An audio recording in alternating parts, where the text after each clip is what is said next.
Welcome to this episode of Bhagavad-gītā. Today we will be reading chapter 10, text 9, Krishna's topics, path to supreme happiness. Om Namo Bhagavate Vasudevaya. Om Namo Bhagavate Vasudevaya. Om Namo Bhagavate Vasudevaya. Om Ajnanatirmirandhasya Jnananjana-shalakaya Chakshurunmilitam Yena Tasmai Shri Gurave Namaha. Shri Chaitanya Manobhishtam Sthapitam Yena Bhutale Swayam Rupah Kada Mahyam Dadati Swapadantikam Vandeham Shri Guru Shri Yutapadakamalam Shri Gurun Vaishnavamscha Shri Rupam Sagrajatam Sahagana Raghunathanvitam Tam Sajivam Sadvaitam Savadhutam Parijana-sahitam Krishna Chaitanya Devam Shri Radha Krishna Padan Sahagana Lalita Shri Vishakhanvitamscha He Krishna Karuna Sindho Dinabandho Jagatpate Gopesha Gopika Kanta Radha Kanta Namostute Tapta Kancana Gaurangi Radhe Vrindavaneshwari Vrishabhanusute Devi Pranamami Haripriye Vanchakalpatarubhyascha Kripa Sindhubhya eva cha Patitanam Pavanebhyo Vaishnavebhyo Namo Namaha Namo Vishnupadaya Krishna Presthaya Bhutale Srimate Bhaktivedanta Swaminiti Namine Namaste Saraswati Deve Gauravani Pracharine Nirvishesha Shunyavadi Paschatya Deshatarine Jai Shri Krishna Chaitanya Prabhu Nityananda Shri Advaita Gadadhara Shri Vasadi Gaura Bhakta Vrinda Hare Krishna Krishna Krishna Hare Hare Hare Rama Rama Rama Hare Hare. So today is a very important topic. Krishna's topics is the topic. So, chapter 10, text 9, Bhagavad-gītā. mac-cittā mad-gata-prāṇā bodhayantaḥ parasparam kathayantaś mam nityaṁ tuṣyanti ca ramanti ca. Mac-cittā, their minds fully engaged in me. mad-gata-prāṇā, their lives devoted to me. bodhayantaḥ, preaching. Parasparam, among themselves. Kathayantaḥ, talking. Cha, also. Mam, about me. Nityaṁ, perpetually. Tuṣyanti, become pleased. Cha, also. Ramanti, enjoy transcendental bliss. Cha, also. Translation and purport by His Divine Grace A.C. Bhaktivedanta Swami Srila Prabhupada Ki Jai. Translation: the thoughts of my pure devotees dwell in me. Their lives are fully devoted to my service, and they derive great satisfaction and bliss from always enlightening one another and conversing about me.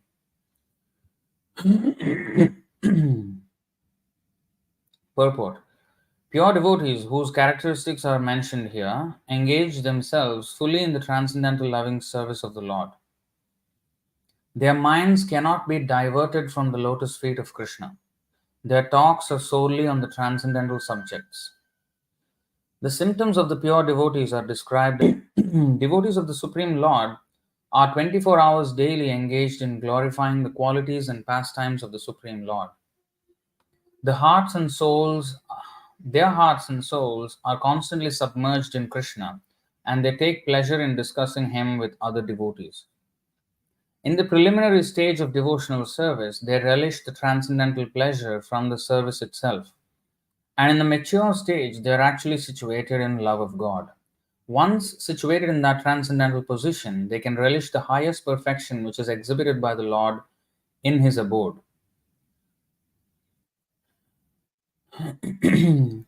Lord Chaitanya likens transcendental devotional service to the sowing of a seed in the heart of the living entity. There are innumerable living entities traveling throughout the different planets of the universe. And out of them, there are a few who are fortunate enough to meet a pure devotee and get the chance to understand devotional service. This devotional service is just like a seed, and if it is sown in the heart of a living entity, and if he goes on hearing and chanting Hare Krishna, Krishna Krishna, Hare Hare, Hare Rama, Rama Rama, Hare Hare, that seed fructifies just as the seed of a tree fructifies with regular watering. The spiritual plant of devotional service gradually grows and grows until it penetrates the covering of the material universe and enters into the Brahmajyoti effulgence in the spiritual sky. In the spiritual sky also, that plant grows more and more until it reaches the highest planet, which is called Goloka Vrindavan, the supreme planet of Krishna. Ultimately, the plant takes shelter under the lotus feet of Krishna and rests there. Gradually, as a plant grows fruits and flowers, that plant of devotional service also produces fruits, and the watering process in the form of chanting and hearing goes on. This plant of devotional service is fully described in the Chaitanya Charitamrita Madhya Lila chapter 19. To be specific, from the verse 149 onwards. It is, I think 149, yeah, I think 149. It is explained there that when the complete plant takes shelter under the lotus feet of the Supreme Lord, one becomes fully absorbed in love of God. Then he cannot live even for a moment without being in contact with the Supreme Lord, just as a fish cannot live without water. In such a state, the devotee actually attains the transcendental qualities in contact with the Supreme Lord. The Srimad Bhagavatam is also full of such narrations about the relationship between the Supreme Lord and his devotees. Therefore, the Srimad Bhagavatam is very dear to the devotees, as stated in the Bhagavatam itself, 12, 13, 18. Srimad Bhagavatam Puranam Amalam Yad Vaishnavanam Priyam. In this narration, there is nothing about material activities, economic development, sense gratification, or liberation. Srimad Bhagavatam is the only narration in which the transcendental nature of the Supreme Lord and his devotees is fully described. Thus, the realized souls in Krishna consciousness take continual pleasure in hearing such transcendental literatures, just as a young boy and girl take pleasure in association. So, it's a very important verse. As we have studied in the last class of Bhagavad-gītā, where we not only discussed chapter 10, text 8, the previous verse, but also a kind of synopsis of the Chatushloki Bhagavad-gītā, which is 10.8 to 10.11. And if you see the pattern, if you see the theme, it is Sambandha, Abhideya, Prayojana. So Sambandha was established in the previous verse. So what is the Sambandha, Abhideya, Prayojana? Sambandha means our relationship with the Lord. Not only our relationship with the Lord, the relationship of the Lord with everything, including ourselves. So that understanding is Sambandha. At the present moment in the material world, we don't see that Sambandha. We think we don't even consider the Lord to be existing in the first place. Whereas the truth is the truth of the matter is that nothing exists without the Lord. Whereas we are experiencing everything, but we think that maybe the Lord doesn't exist. There's no such thing as the Lord. So right now we are completely cut off from that knowledge of Sambandha. We are not seeing everything in relation with the Lord. So that is the lack of the knowledge of Sambandha. So once that Sambandha is at least to an extent established in the heart of a fortunate living entity by the mercy of the bona fide spiritual master and Krishna, then he starts to act on that knowledge, because we can only act on our convictions. If our conviction is an illusion, then we will act according to that illusion mentality. So once our knowledge is awakened, then, or knowledge is the awakened state. Once we awaken to the knowledge, then we apply ourselves accordingly. So now that we understand we are servant of Krishna, we try to apply ourselves to devotional service to Krishna. And then eventually, the prayojana, the complete goal of this whole endeavor, is to be situated in love of Godhead. Love is not a destination, although it is prayojana. Okay. Destination, usually in this material world, when we go to some place, once we reach the place, we have reached the destination. That's it. But here, it is the destination of consciousness. Now my consciousness is, related to the body right now. I identify myself with the body, and everything related with the body is mine. That's how I think.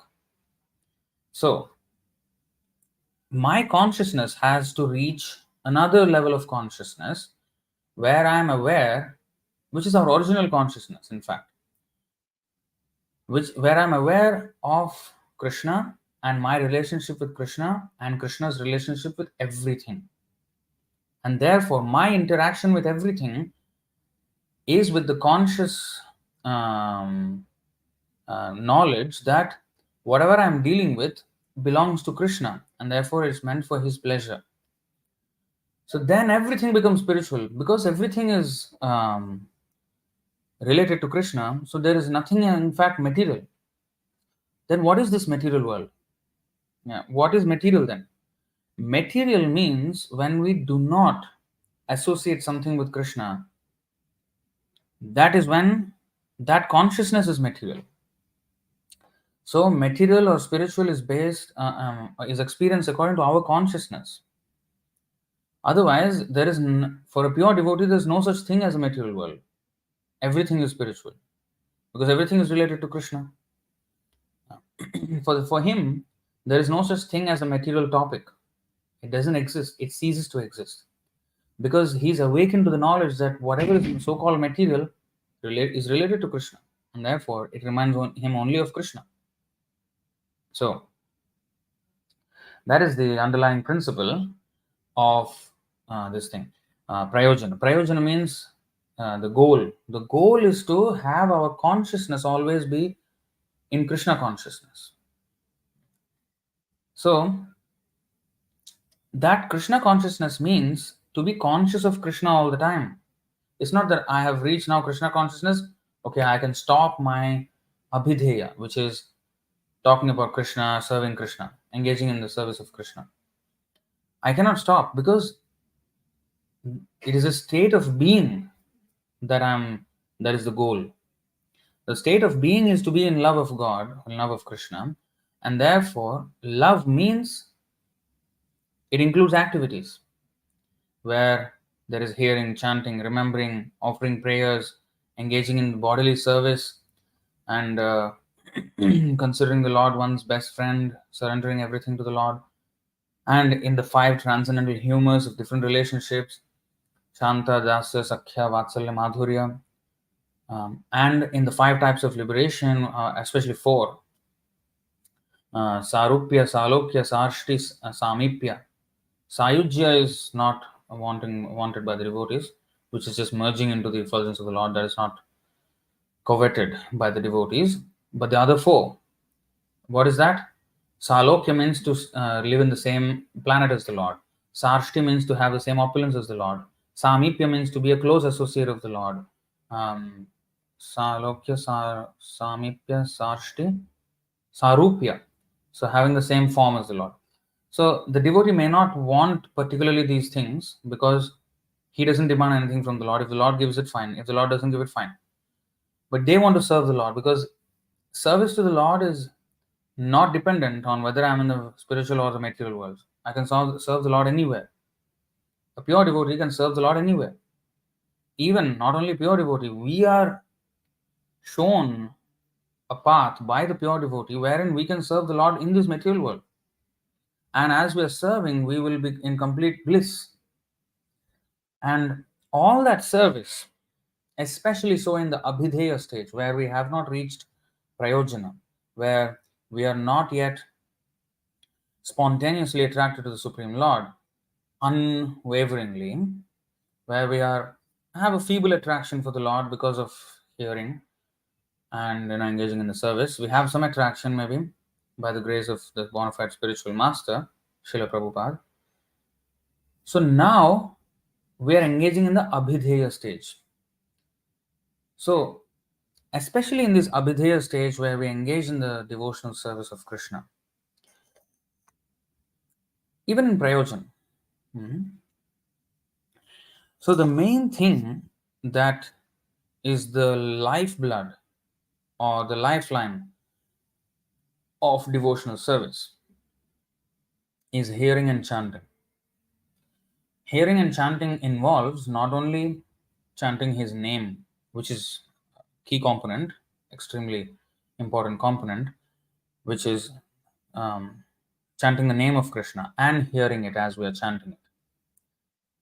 Next, the topics of Krishna, hearing about Krishna or hearing from Krishna his own teachings or the teachings of his devotees or the pastimes of the Lord. And as we hear more and more, our attraction for the Lord increases, our quality of service improves. Because many a time we are just engaged in service, but our attraction is not very deep, it's very shallow. So most of the time we are even engaged superficially, but my mind is thinking about all sorts of material things. What is the meaning of thinking about material things means? What is the meaning of that? Thinking about material things means how I can enjoy this material world or my bodily situation, how to further my bodily situation that involves my family, my hearth and home and everything, my country, whatever. So all this is material activities where it is performed without knowledge of the relationship of Krishna with everything. That's why Krishna says in the previous verse, Aham sarvasya prabhavaha. Aham sarvasya prabhavaha means mattah sarvam pravartate. Everything comes from me. That means everything is related to me. Right? So that knowledge we don't have. When we don't have that knowledge, all our activities are based on ignorance. And those activities are material activities. But as we will know just in a while later, that if we learn about even the material world as related to Krishna, that is not material topics. Okay? That means, for example, Parikshit Maharaj in the Srimad Bhagavatam asked that he wanted to know about the creation, material world, creation of the material world. Now, creation of the material world, why is he interested? He should be going back to the spiritual world. Why is he interested in the material world? Well, he's not interested in the material world for his enjoyment. But in order to know how Krishna created this and for what purpose he created and how he created, it is once we know, then we can appreciate Krishna. That's the whole point. And he's teaching us a way where we can reach Krishna from starting point of material world. So we can only see scientists, philosophers, they explore the world, the universe, as much as they can, right? So as they explore, but the way they explore is atheistic with their instruments, whatever. So that curiosity that people have can be completely satisfied by the topics given in Srimad Bhagavatam, which describes creation. So you can know about creation, and more importantly, you will see that creation is the pastime of the Lord, is the pastime of Krishna. And then you will appreciate the creator. For example, today we have, say, SpaceX, which is the Elon Musk's company, where he shot rockets into space and even brought back rockets landing onto the earth, put up satellites into the orbit, made possible internet everywhere through Starlink network. I don't know if you're following the news. So anyway, we know that Elon Musk is doing all these things. Now when you see all that engineering, that wonderful feats achieved by him, you will glorify him. Oh wow, he's a very smart guy, very intelligent. What a great scientist, what a great visionary, he has created so many things. So even for a small invention, we eulogize um, great scientists and philosophers like that. Like Einstein came up with the theory of relativity. Even today, he's science means, he's like the poster boy of science, right? So if he has found out one equation which was already in existence, and maybe his version is actually imperfect. In fact, his theory of relativity fails at certain conditions. So it cannot explain everything at all. Far from it. So even then, he's given so much credit. Anybody, who law of gravity already existing, but this Newton came up with some equation, and he is given credit and Newtonian laws of physics. So we always give credit to the philosopher or the scientist who came up with certain idea or theory or postulation. And if he has invented something, or the Wright brothers, they are the ones who manufactured the first aeroplane, right? So in this way, not first aeroplane, the first aeroplane known to modern man. We had aeroplanes before that. Ravana already flew in the Pushpaka Viman, and all the inhabitants of heavenly planets in the spiritual world, they all use aeroplanes. But in the modern era, the first airplane was by the Wright brothers. So they get credit. So if they are creating these things and they're getting credit for it, how much credit is due the Supreme Lord for creating everything, and even the brains of the scientists who discover only one of the millions and gazillions of secrets that the Lord has in store? Now, the law of gravity or the law theory of relativity, there are just minute revelations of unlimited secrets, mysteries that are unsolved, right? Um, so even to give them the brain to even discover one of those, you know, infinite glories of the Lord, they get the credit. So the Lord creates everything, even including the brains of the scientists and philosophers who discover certain parts of His own creation in a limited way, of course. So if we observe, this bodhayantaḥ parasparam means, first of all, mac-cittā, they're always thinking of me. Devotees always think of Krishna. mad-gata-prāṇā, prana, their life is dedicated for me. So this is another thing. Only when the more we dedicate our life to Krishna, the more we will relish the topics of Krishna. You may think otherwise, that, oh, I would want to know about Krishna, and once I know, that will enable my surrender. Yes, to a degree, but once that initial starting push is given, we have to take it up in earnestness, then that will snowball more and more and more and more.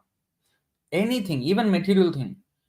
I cannot simply read about something in theory and not put myself to it. For example, if I want to exercise and get muscles and get a body in shape, so I can read about how to exercise and what to do. I can read about it for a whole lifetime, and one day I'll just die. Or I read something, okay, then I put myself to it, commit myself to it. And then, yes, whatever is said in the book, we will realize it with our own experience. And that will solidify our understanding of what is said in the book. And then when we read the book, okay, then it makes more and more sense. Then I get the hang of it. Then I actually understand it. I can actually benefit from it. I can realize it. I can pass on the knowledge to others. Similar thing with the recipe book. There are so many recipe books and videos on YouTube on recipes. Now, recipes, I can read the recipe book for a whole lifetime, but I'm not going to have a single dish on my hand, on my plate, on my table if I just read continue. I have to put it into practice. And once I put it into practice, and once I've done it a few times, once I've practiced it, now I don't need to even look at the recipe book. I have now muscle memory almost, that I can do it. I understand, and I can even tweak it, something like that.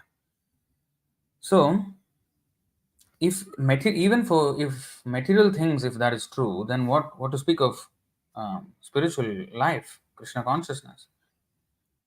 So we have to put ourselves to practice. So now, mac-cittā mad-gata-prāṇā. So I must be invested. I cannot be an armchair speculator from a distance. I want to study Krishna consciousness. Yeah, that's beautiful. That's nice. But what's that? I don't know. So that will be only a theoretical knowledge. But I must put myself to it. Mad-gata-prāṇā. I must invest myself, my life into that. And as much as I invest, Krishna says, Ye yatha mam prapadyante, tams tathaiva bhajamyaham. So as much as we surrender to him, that much he rewards us. In other words, his reward, his highest reward is always there for us.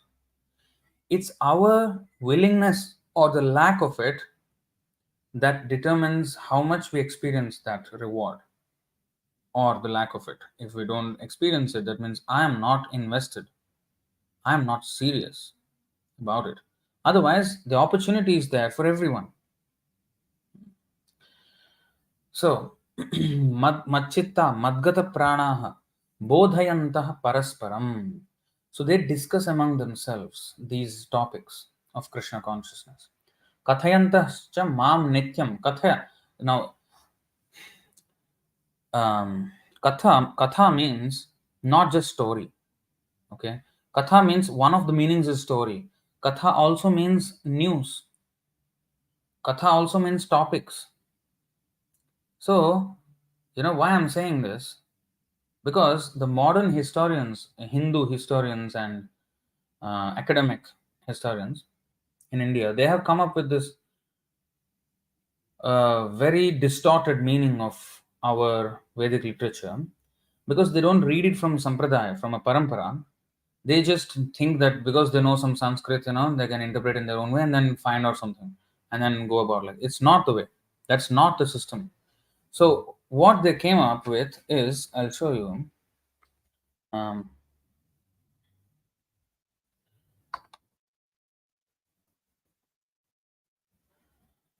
What is that? Prachakshate.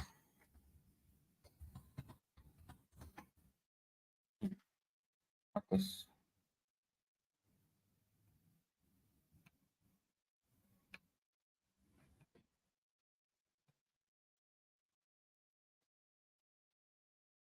Some.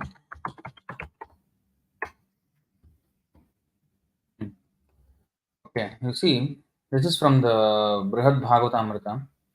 These accounts are called itihasas. So, what is itihasas? The historical, like Ramayana, Mahabharata, and Puranas are, also history, but narrated or received through oral reception.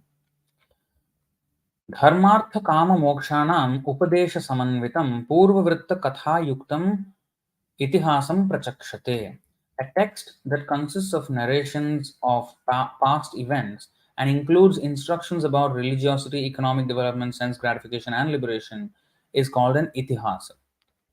Now, katha here, katha yuktam means purvavritta katha yuktam. Purvavritta means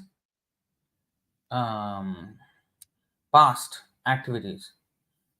Past means historical, katha yuktam. Here, katha means narrations of past events. Purvavritta kathayukta means narrations of past events. You know how misleadingly they translate this thing? It completely twists the meaning.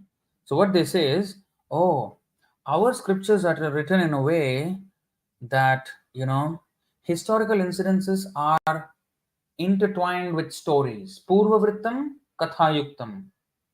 Kathayuktam means with stories. So everything is explained as a story. So there is history and story. That is the way Indian historians write history, whereas Western historians just write factually, like just the narrations like that. But Indian historians, the way they write is they mix up stories and intertwine them, and deliver it in a palatable way for people to grasp. But it's the lessons that are important not necessarily the stories, because some of them are not exactly true, some of them are true. So you have to, it makes you search for the truth in that. This is how they explain it. They say that the Western way of handling the past history is, here is history, take it. Whereas here we are not handed the truth, we are given a certain, text where everything is intertwined with moral stories embedded into it, and then we are, encouraged to search for the answers and distill the answers from that text. That is how they are explaining. Rubbish, rubbish. This is speculation. Why? Because we cannot, with our mind, cannot understand all these things. We have to be handed this knowledge. Okay? We have to be handed. And the Lord is handing this knowledge to us through the parampara system carefully. Prabhupada explained very nicely what happens to knowledge if it is received without parampara. So parampara means, from master to disciple, it is handed down. So suppose there is a nice fruit, ripened fruit at the top of the tree. Now, if somebody climbs up the tree and then gets the fruit, then if there is another person below him on a branch, then he hands it to him, and then he hands it to the next person below, and then finally it comes to at the bottom, and so we can take it. And then the fruit is intact. But if the fruit is dropped from the top, it can, what is that? Just burst, and then you can't eat it. So that's what happens when you take the fruit of Vedic knowledge without parampara. It's gone. You can't taste it. So we have to be very, very careful in understanding these things in the proper context.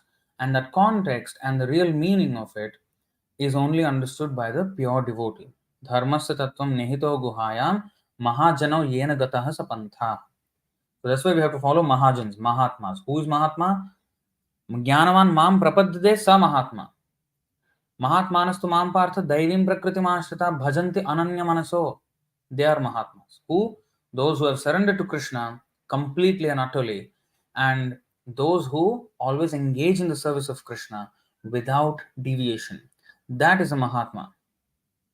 We have to learn devotional service from such a Mahatma, and only then we can understand the scriptural conclusions correctly. Otherwise, we will have a distorted version of it. So, kathayuktam. So, same thing in today's verse. Kathayantaś mam nityaṁ. Not that, devotees come together, tell stories. In Telugu, we say muchatlu. Muchatlu means, simply chit-chatting, gossip. I'll tell story, you tell story. Why? Who's interested in grandmother's stories? Nobody's interested. We want something relevant. We want something, that is what we can get lessons from, and that's something which we can understand the Lord, understand the devotees. What is devotee? How I can become devotee by that, inspired by that narration of another devotee's life. So this is why the other day we had a Telugu class on Jagannath Das Babaji life. So Vaishnava Charitra Sarvada Pavitra. So the life of Vaishnava is always pure. And by studying the life of a Vaishnava, we can be inspired on how we can become a Vaishnava. So kathayantaś mam nityam. Kathayantaś means they, see what Prabhupada translated kathayantaś means. Kathayantah. Talking. You see, kathayanta means talking, speaking. Kṛṣṇa katha. Kṛṣṇa katha means not Krishna's stories. Stories. Is it some fables, some wild Harry Potter kind of stories? No, that is story. Harry Potter is a story. That's a complete imagination. But this is, that's why katha, we have to understand in the proper context. If you go to Bengal, West Bengal, ki khabar, ki katha, katha bolben. They say, that means, ki katha means, what is the news? What is happening? So, basic katha bolben na. So, means don't talk too much. So, katha is used in talking, in the sense of talking, or news, or narration, or something like that. So, in Sanskrit also, there are multiple meanings for this. Katha is story also, katha is this also. Narrations, talk, speeches, lectures, all this is Krishna Katha. So, therefore, we have to understand this properly. Kathayantaś mam nityaṁ, perpetually they're talking. And what is the effect now? Tuṣyanti cha, ramanti cha. You see, two words are used. Tuṣyanti, become pleased. Enjoy transcendental bliss. Ramanti, they become pleased and they enjoy life. Yeah, Parasparam is Prabhu is saying, describing. Yeah, describing Katha. So that is um,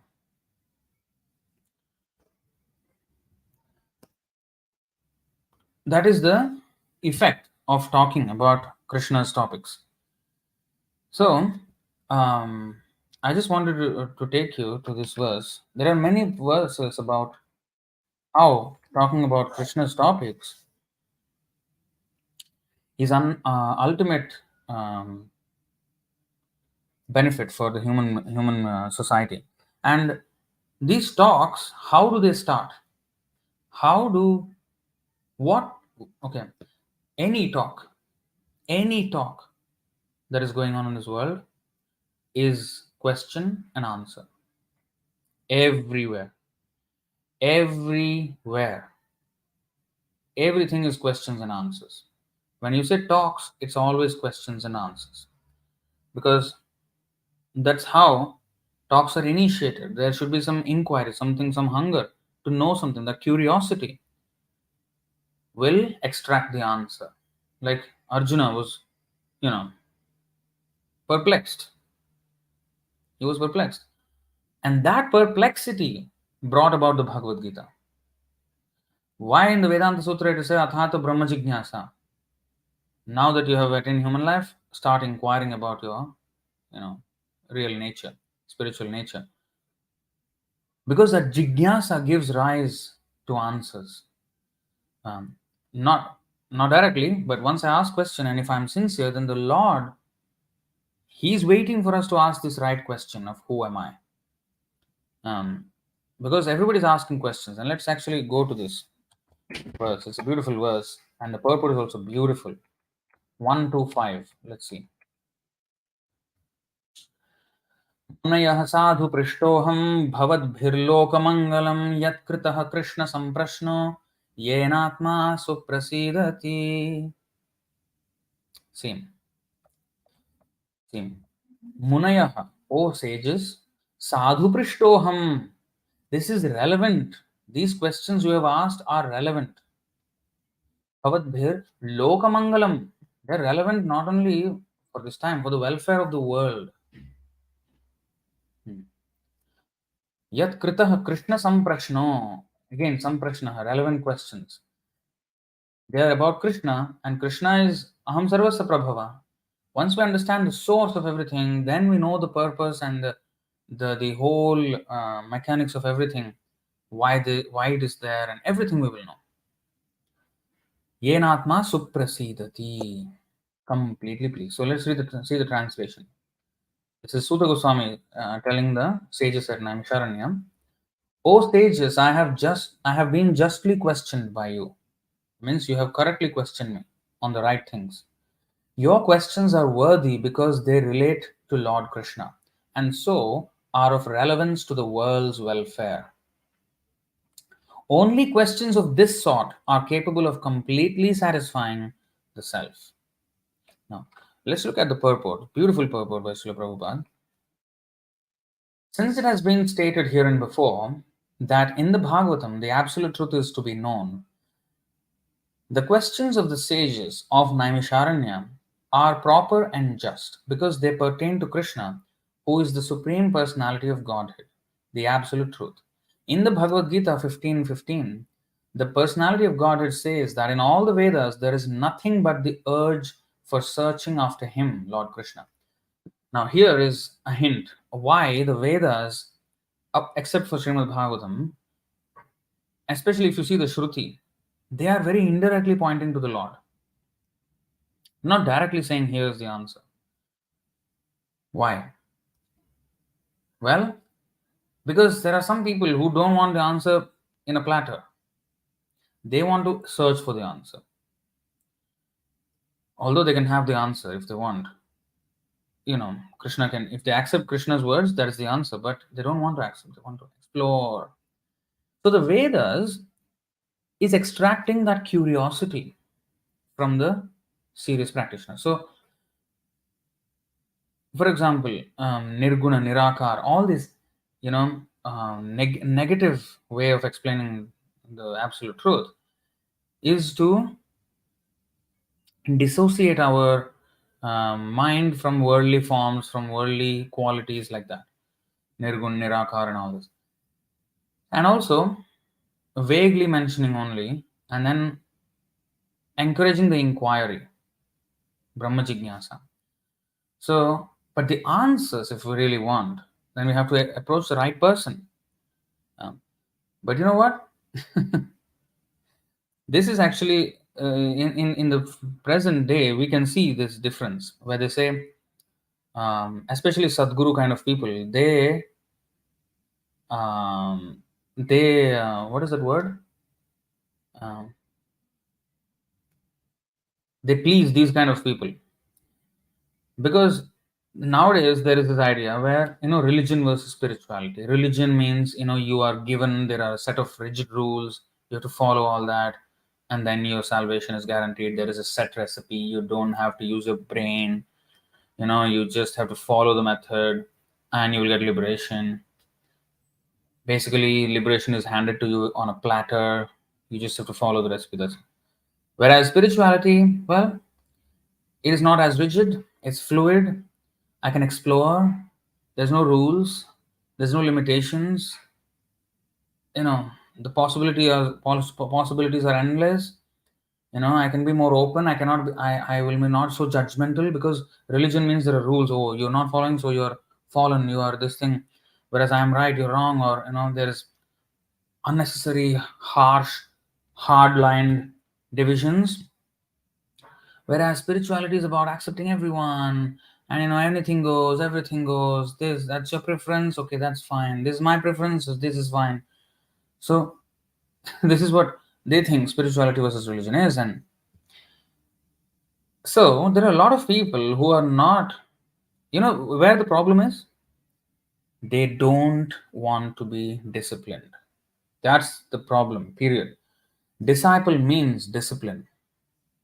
There's no, it's your preference, this is my preference. Like recently ISKCON issued an apology. Oh, we are sorry, we apologize that our so-called monk has um, um, passed comments on the dietary preferences of great spiritual leaders such as Vivekananda and Ramakrishna. Well, whether Ramakrishna or Vivekananda are great spiritual leaders or not is to be tested by the statements of the Shastras. And if you study the Shastras, you will find that they were crap. Okay? They were not any leaders of any sort. They in fact misled the people. But many people, so-called Hindus nowadays, take them as the epitome of Hindu thought, modern Hindu thought, and like that. So people do not understand these things.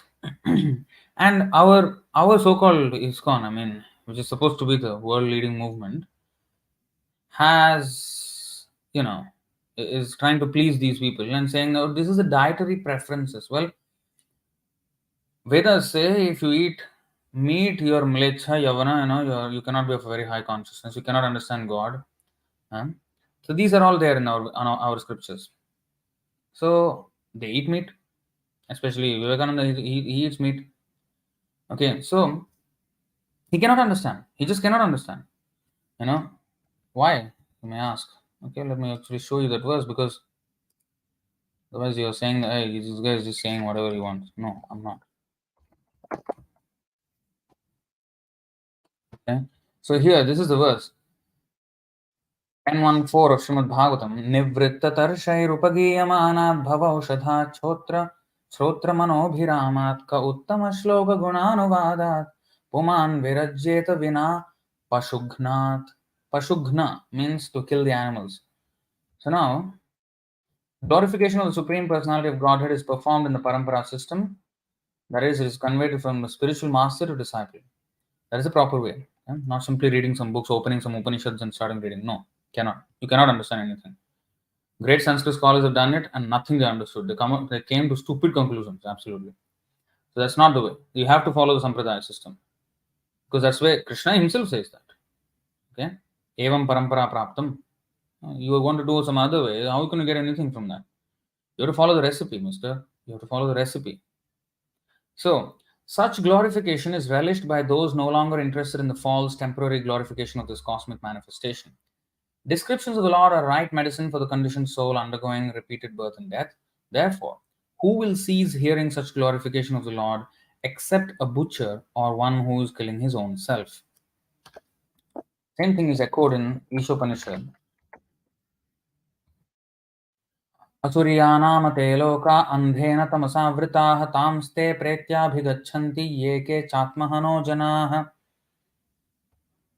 The killer of the soul, whoever he may be, must enter into the planets known as the worlds of the faithless, full of darkness and ignorance. So, as much as you would like to have this non-judgmental spirituality, you are going to be judged. Yamaraj is there, judge, waiting for you.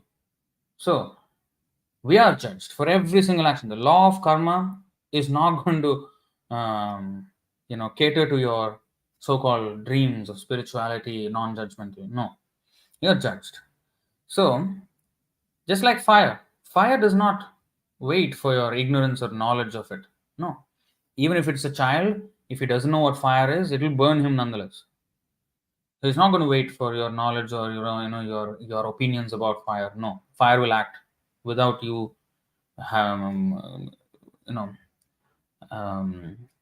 capable of doing anything about it. It will act. So that's how stringent the laws of nature are, the law of karma. So I can have my own opinions. That doesn't matter. In the matter of fact, that our opinions don't matter. So what will happen will happen. So therefore, it is better for us to understand what facts are. Then the question is, who will know what facts are? Well, the creator of the facts.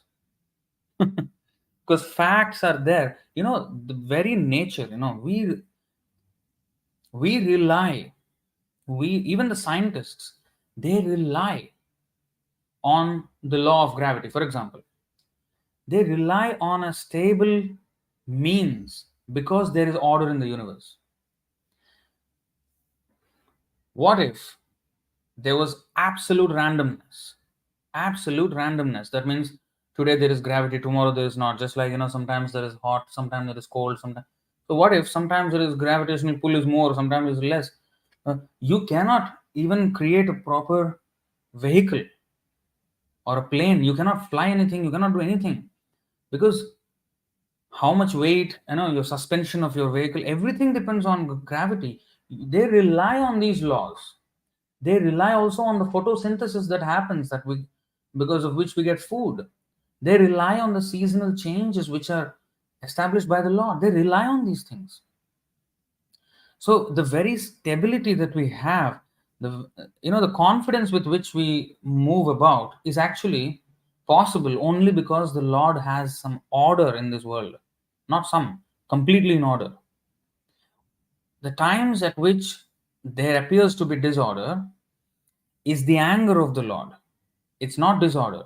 It's completely in order, because when we transgress the laws that are laid out by the Lord, then we will have to pay. So, when there's this act of God, or when something natural disturbance or something that happens, it is act of God. It is the act of anger of God. But the rest of the time, it's the act of love of God. Love that God has for us. I was just sitting there yesterday evening below outside, and I was just chanting, and there was this gentle breeze that was blowing. I was thinking, look at this. The wind is so powerful that if it's a storm, if it's a tornado, it has so much power. This wind. In fact, we can only understand a little bit about wind. A tornado can just completely decimate everything. But although it is so strong, I am only getting a very cool bliss that is actually pleasing to me. Anything more, I mean, if it's very hard, I won't be able to handle it. So the Lord is kind enough that He's gently stroking us through this wind, whereas actually He can give a nice slap. The Lord is not doing it. Although there are so many people who are doing everything against the Lord, but the Lord is still kind. You know, He's handling us very gently, very gently. For the amount of sins that are happening, it is very miraculous that there is not a natural disaster at every part of the planet every single day. It is a miracle. Just imagine, I mean, this Singapore. Singapore is such a small place, okay? And millions of animals, birds are eaten every day. So the amount of sin is a lot, but the amount of reaction almost, of course, everybody has their own anxieties in life. People get all sorts of reactions. I'm not having the full picture because I'm not seeing everything. But uh, if I was just thinking, I mean, if I was the ruler and if my people are doing like this, everybody is just not following anything, I just punish them. So every day there would be something. So, but the Lord is so kind that He's still not giving a hell lot of problems. So anyway, that's a sidestepping. But coming back to the point, so everything that we see and do has in is in order because of the Lord only. So now the person, so the laws of karma also are as rigid as that, as the law of gravity, as the law of that fire burns. So these are rigid laws. So when there are rigid laws, there is no question of explorative. You know what? Not rigid. I can't subscribe to that. To get a reality check, go into the wild, go into the forest. You will quickly realize that you can't negotiate. The spirituality versus religion debate is about, they think it is explorative, they think it is more open than, it is not. Yeah, you have some leeway, you can go and you can go astray. But the thing is, quickly you will be in danger. So, just like when you go into the forest, you can't negotiate things there. If a lion comes, you have to do something. I mean, you almost can't do anything, but therefore you have to conduct yourself with caution. That's the only way, right? You can't negotiate with those animals. Karma is like the animal. It is much more fierce than the lion. So you can't negotiate your way out. There is one way though.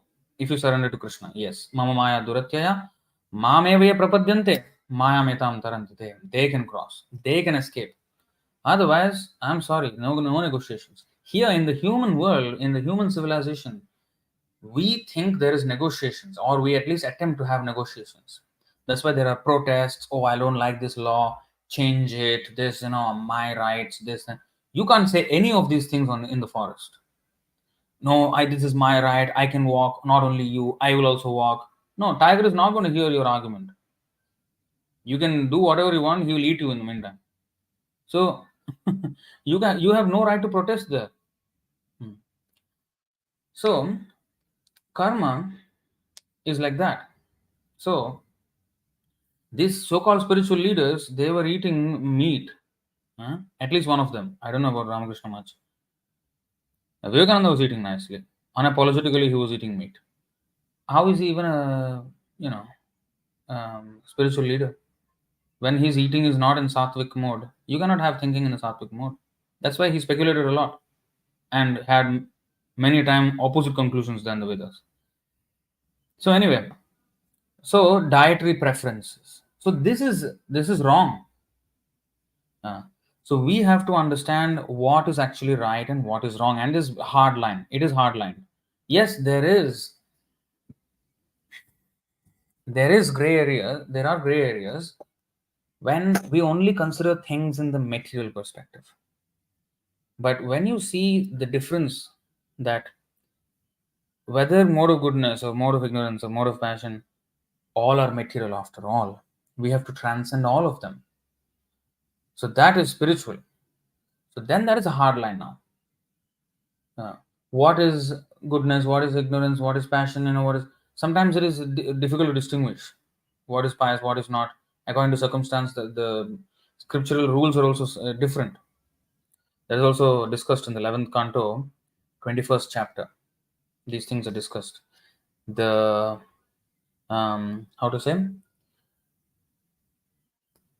ambiguous nature of piety and sin.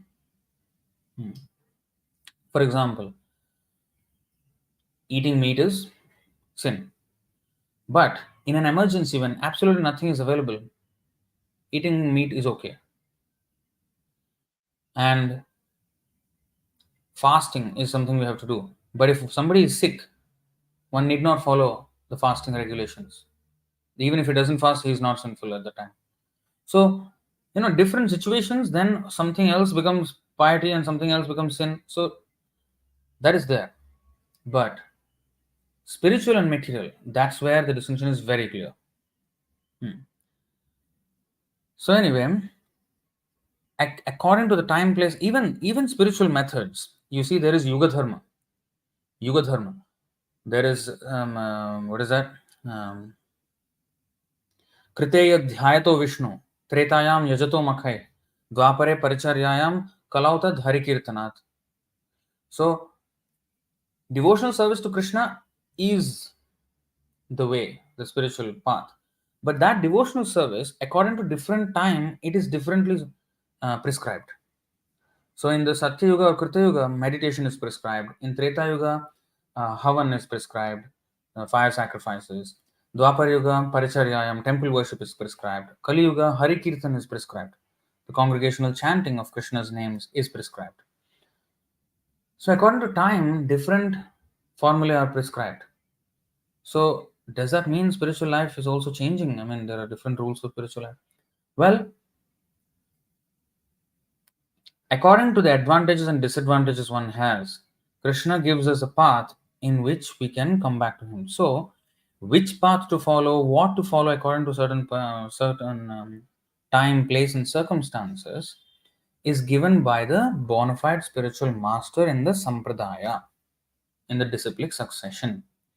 So, therefore, we have to have scriptural knowledge received through the parampara system from the bona fide spiritual master in the association of bona fide devotees.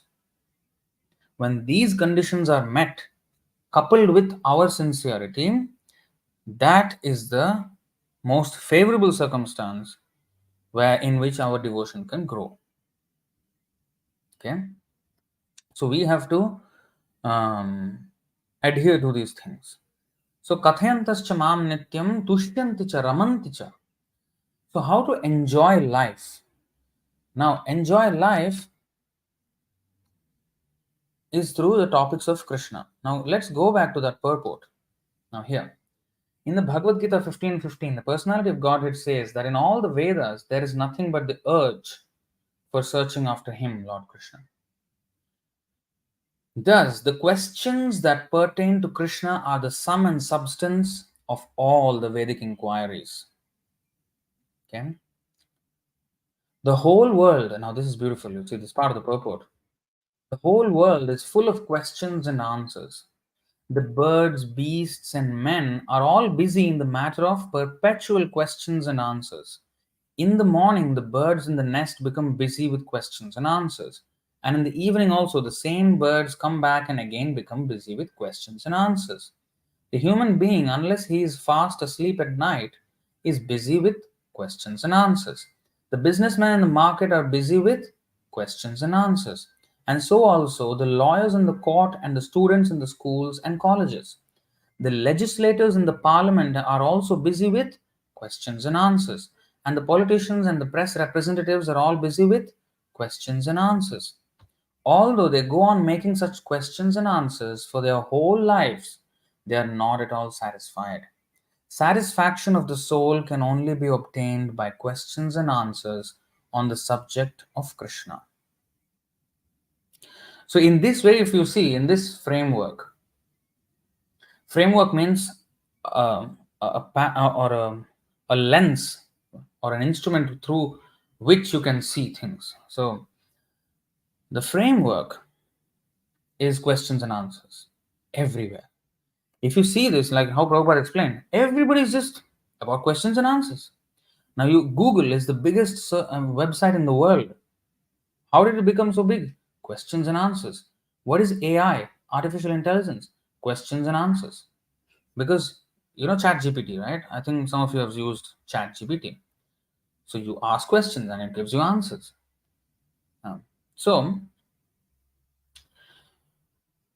everybody's asking questions and answers. But Brahma Jigyasa is different. Ordinary Jigyasa about material world, Jigyasa means inquiry. Inquiry about this material world and material, how to spread our roots in this material world and stay grounded and trapped to this material world.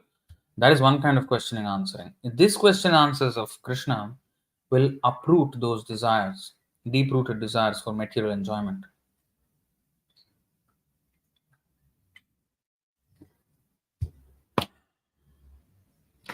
Every discovery started with a question.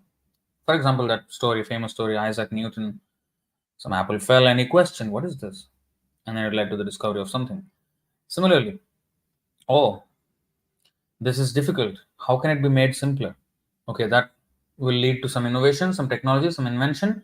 Okay, now this machine will make it easier. Oh, for example, we wanted to go far distances and a car became possible, plane became possible. Oh, they want to explore space, spacecraft became possible. Everything, and even in the creation of such things, there is infinite questions and answers, right? So everywhere, so topics means questions and answers. That's all it is. Today, podcasts are a big thing. What are they? Questions and answers. Why people watch news? Because watching means I am questioning what is happening in the world. And the news channel gives me answers. Here, this is happening there, that is happening here. So, we switching on the remote of the TV, or maybe now 2024, our phone, YouTube, or whatever. Our act of opening that is the asking of a question. What is happening around the world? So, everywhere is questions and answers. So let's read on this purport. You see, Kṛṣṇa is our most intimate master, friend, father, or son, and object of conjugal love. Forgetting Kṛṣṇa, we have created so many objects of questions and answers, but none of them are able to give us complete satisfaction. All things but Kṛṣṇa give temporary satisfaction only. So if we are to have complete satisfaction, we must take to the questions and answers about Kṛṣṇa. We cannot live for a moment without being questioned or without giving answers. Because the Srimad Bhagavatam deals with questions and answers that are related to Kṛṣṇa, we can derive the highest satisfaction only by reading and hearing this transcendental literature. One should learn the Srimad Bhagavatam and make an all-around solution to all problems pertaining to social, political, or religious matters. Srimad Bhagavatam and Kṛṣṇa are the sum total of all things.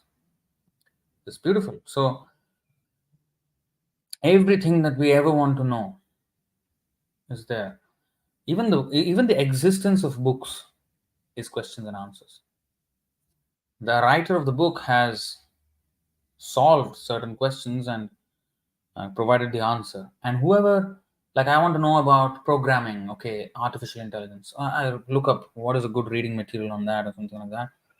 And I may pick up a book or some philosophy or some this and that, geography.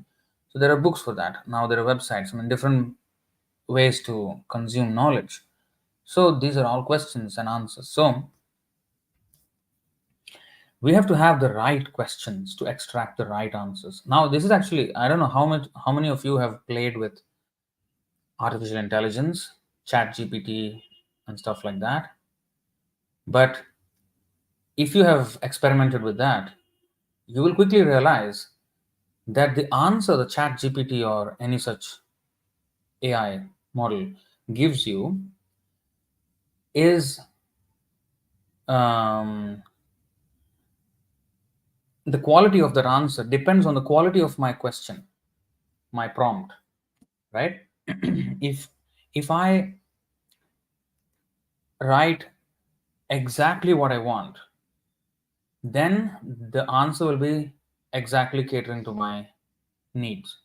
Otherwise, I'm asked something, I'm thinking something, but I did not articulate it properly, and therefore when the answer comes, it's not exactly, I mean, it's true, but not in the perspective or the level or the language or the tone that I want. So my prompt in the AI chat will determine the quality of the response. So similarly, if we have the right questions, that will extract the right answers from the right sources.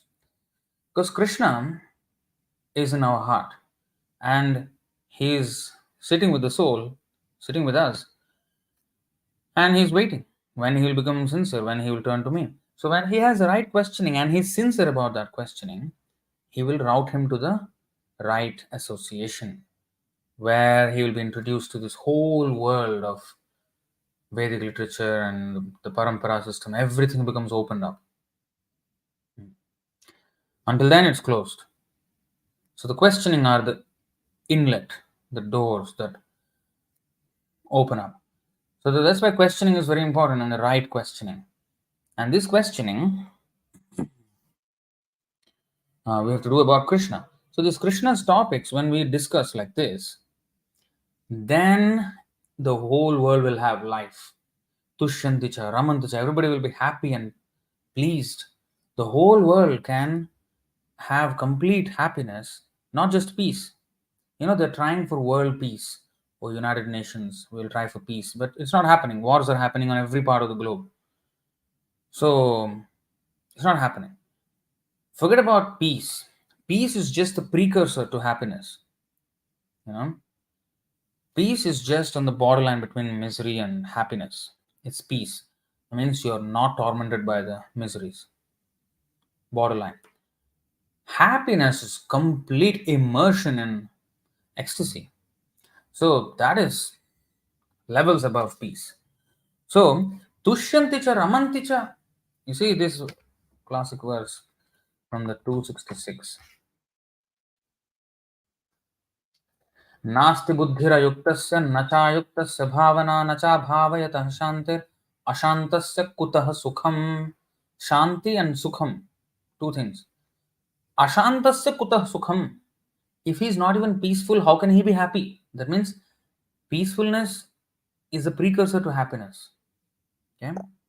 Now here, one who is not connected with the Supreme in Krishna consciousness can have neither transcendental intelligence nor a steady mind, without which there is no possibility of peace. And how can there be any happiness without peace? If you're not even free from illness, how can you be healthy? You cannot be sick and healthy at the same time. Sick and fit at the same time. No. Either you're fit or you're sick. Either you're healthy or you're sick. But when you just pass the sickness and you're not yet healthy, healthy means you can jump around, you can be active. You're not yet there. That is the borderline. You can have a relapse back into sickness if you're not careful. So peace is like that. It's just shanti. The torment is not there. Now the next, where it is fully active and fully joyful, that is levels above peace. So tuṣyanti ramanti, one will enjoy life, not just be peaceful in life. Enjoy. When topics of Krishna are discussed, that is the whole point of today's verse. So that is why it is the Chatushloki Bhagavad-gītā, in Bhagavad-gītā in 4 verses, nutshell. Because we want happiness, this is how it is done. And when we have topics of Krishna, they are like the river. They will expand into many other activities. Just imagine people, in the universities, the professors and students, but also in the universities, another thing happens. They research.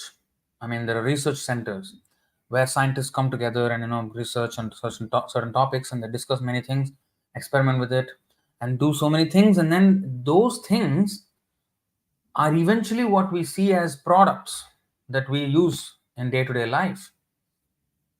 You know that, right? How it all started with brainstorming, with somebody getting an idea. For example, the iPhone, the smartphones today are just, you know 15 years, 17 years ago was the first smartphone, 2007, right? Apple iPhone.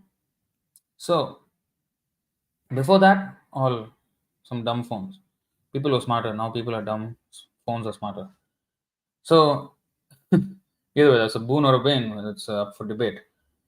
It's actually boon if it is used in Krishna service, bane if it is used for material life, because it just complicates material life um, in other ways than one. Anyway, that's a whole topic. But now my point is, 2007 is the first release of the iPhone. That was not when the discussions about it started. The idea, the thinking, the brainstorming, how to do it, what to do, is it even possible, experiment with some things, and again discuss again. How many iterations and thousands of iterations have happened before the first release of the iPhone came up? So all that started with an idea and discussions. So similarly, what will happen if everybody, because sometimes people ask, hey, you're saying you discuss about Krishna, everything happy. Okay, everybody just sit down and discuss about Krishna, then who will do the work? I mean, how will the world run? How will people produce food? And how? This is the mistake they get into. Topics about Krishna means it's not that we only sit down and discuss. When the sitting down and discussing happens, that knowledge which we get, we apply it in service. So that service is what our activity should be. The whole Varnashram system is such a beautiful system established by the Lord, wherein the materialistic tendencies of the conditioned soul of the human beings are given a chance to, the human beings, they're given a chance to indulge a little bit in their sensory inclinations, but at the same time, dovetail that into service of Krishna. So kingdoms were built on how to make the people spiritually elevated. That was the sole focus of the government. Now that is completely given up.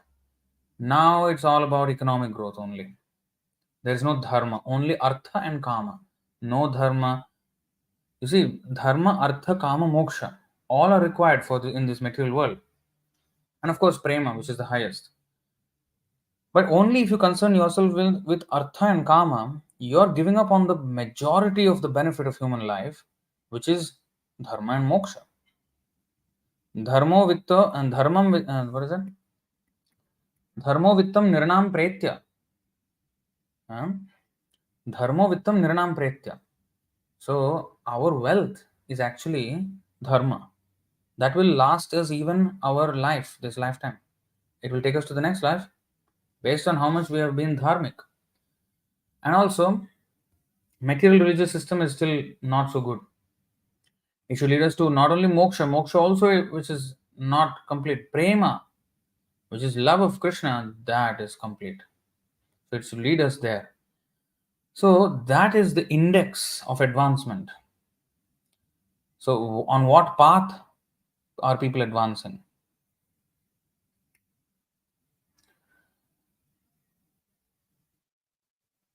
There is a beautiful analogy that is given. It does not matter how high you climb on a ladder. If the ladder is inclined on the wrong building, you have climbed the wrong building. So even if you have gone to the 100th floor of the wrong building, you're not in the right place. Oh no, I have gone 100 stories, 100 rungs on the ladder. Okay, but you're in the wrong building. If it is leaned against the wrong building, then you're. So therefore, what is happening today is instead of climbing the ladder leaned against the dharma and moksha and prema, Krishna prema, what they're doing, they are climbing the ladder leaned against the building of artha and kama, which is wealth and sense gratification. And when it is kama, dharma, artha, kama, moksha, in that the kama is not just un what is that how to say uncontrolled sense gratification. It is regulated sense gratification is what is meant by kama in that sequence, dharma, artha, kama, moksha. But the ultimate thing is moksha, liberation. So that is where civilization should be headed.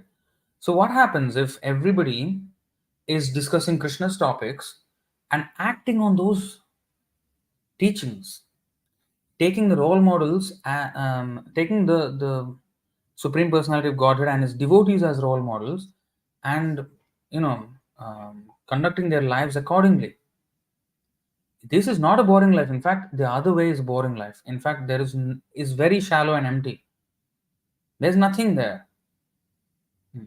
You take out God from the whole equation, there's nothing there. Shunyaitam jagat sarvam govinda virahename.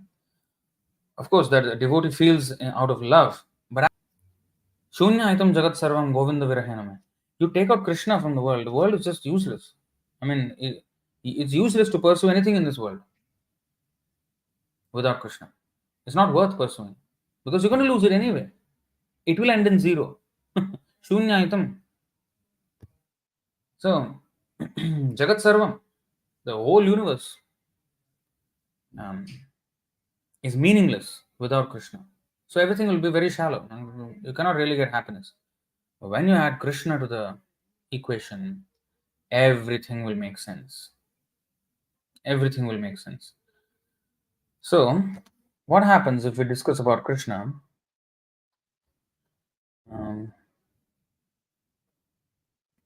1924. न यत्र वैकुण्ठ कथा सुधापगा न साधवो भागवतास्तदाश्रयाः न यत्र यज्ञेश मखा महोत्सवाः सुरेशलोकोऽपि न वै स सेव्यताम्.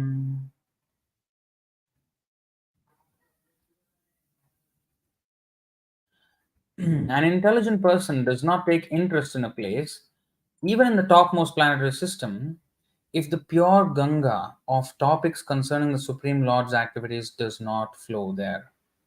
If there are not devotees engaged in service on the banks of such a river of piety, or if there are no festivals of Sankirtan Yajna to satisfy the Lord, especially Sankirtan Yajna is recommended in the sage. Now, this is a very beautiful metaphor. Yes, the intelligent people, they're not interested in a place where there are no devotees and Krishna Katha. But you see, it is likened to a river. Krishna Katha is like the river of the Ganga. So, civilization flourishes around the rivers. In fact, if you see all the old cities, they all were along the river banks, because you have water. Then you can have agriculture, you can have unlimited supply of water for all your needs, and that is required. So, river. So, similarly, when there is a river of Krishna Katha, the land around that river flourishes. What does that mean? All kinds of activities can sprout centered around the river. That means there is now Sankirtan festival. There are festivals. Makha Mahotsavaha. Mahotsava. There are festivals like we have Jagannath Rath Yatra, Janmashtami, Gaura Purnima, Ram Navami, Narsimha Chaturdashi. We have so many appearances of the different avatars of the Lord, devotees of the Lord. Sankirtan festivals, book distribution. There are so many activities centered around Krishna, right? That is it. That's what a temple is. Temple is where all your activities are centered around Krishna. So, what brings life is the river. You take out that river, everything will eventually dry up. It will become a desert. So, the civilization will eventually fall. So, what I'm saying is, in our devotional life, all the activities of our services and everything should be centered around Krishna Katha. If we are performing our service, but we are not having Krishna Katha regularly, if you're not discussing the topics of Krishna regularly, if you're not reading, if you're not attending classes, and if our discussions with devotees, even one on one, are not based on Krishna, things will dry up in our life. That river is what sustains our spiritual life. The Shravanam Kirtanam, Katha Sudhapaga. Katha, again, the word Katha is used in this verse. It is not story. Vaikunta Katha Sudhapaga. So, this river is very important. So, kathayantaś mam nityaṁ tuṣyanti ramanti. That means all other activities will be centered around that hearing and chanting. Not that we'll only be hearing and chanting, doing nothing else. No, we're not. Arjuna fought. Warrior fought. So even fighting can be used for Krishna. And what can be used? Agriculture, business, anything can be used for Krishna. So why not? Every activity can flourish. In fact, Bharat Desh, the so-called India that is now, was so replete with natural resources. Why? Because they were religious. And it is comfortable for us to blame the British. Oh, you have stolen all our wealth, 45 trillion worth of wealth was stolen from our country and this and that. Or you can blame the Mughals for coming and destroying our thing and going. But you know why it actually got destroyed?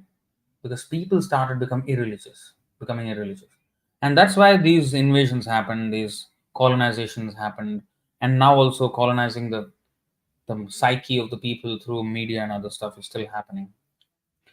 And India is now so-called developing country. And even if they so-called develop according to Western standards, that's not the benchmark of any development. Just having money and drug addicts is not any development.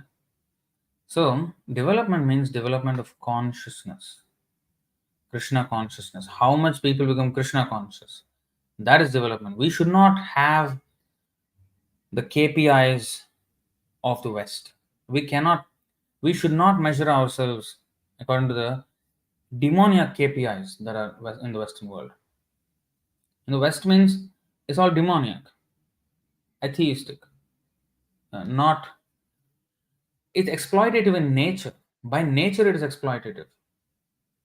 The so-called first world countries, they have all amenities and everything. At the cost of what? At the cost of the people in the third world countries. They source all the labor from there. They outsource the labor to the third world countries, and they extract their natural resources at dirt cheap prices, and then they use it in their appliances and everything. And now say this is modern. We're having a modern lifestyle. For example, electric, all these batteries, cobalt is a necessary element. Cobalt is mined in Africa, and you see the video from the African mine. Horrendous. 5-year-old children are working in the mine without any safety, nothing.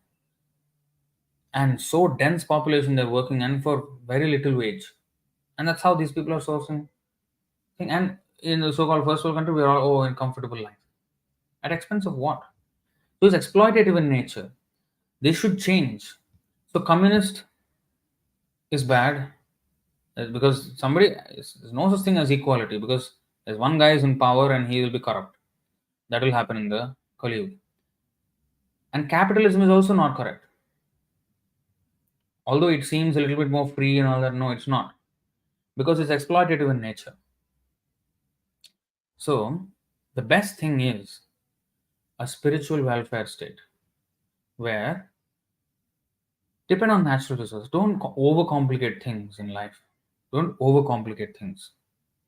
Of course, we're not saying if there is technology, we will not use it. No, we will use it to capture those people who are using the technology. We will use it. But it is not, without that we cannot function. No, we can function. Our Krishna consciousness, our preaching in the local scene may still go on. So if it is there, we will use it. And eventually to take them down only. use their own weapon against them. And if you know anything about martial arts, the best way to attack is to use the opponent's force against him, like judo. They, use their speed, their momentum, and use it against them and hurt them. So that's what we are trying to do. Hmm. But ultimately, these things are not necessary for devotional service. But if it is there, they can be used to expand and reach out. Hmm. So ultimately, the end goal should be to come back to a natural lifestyle of just meeting.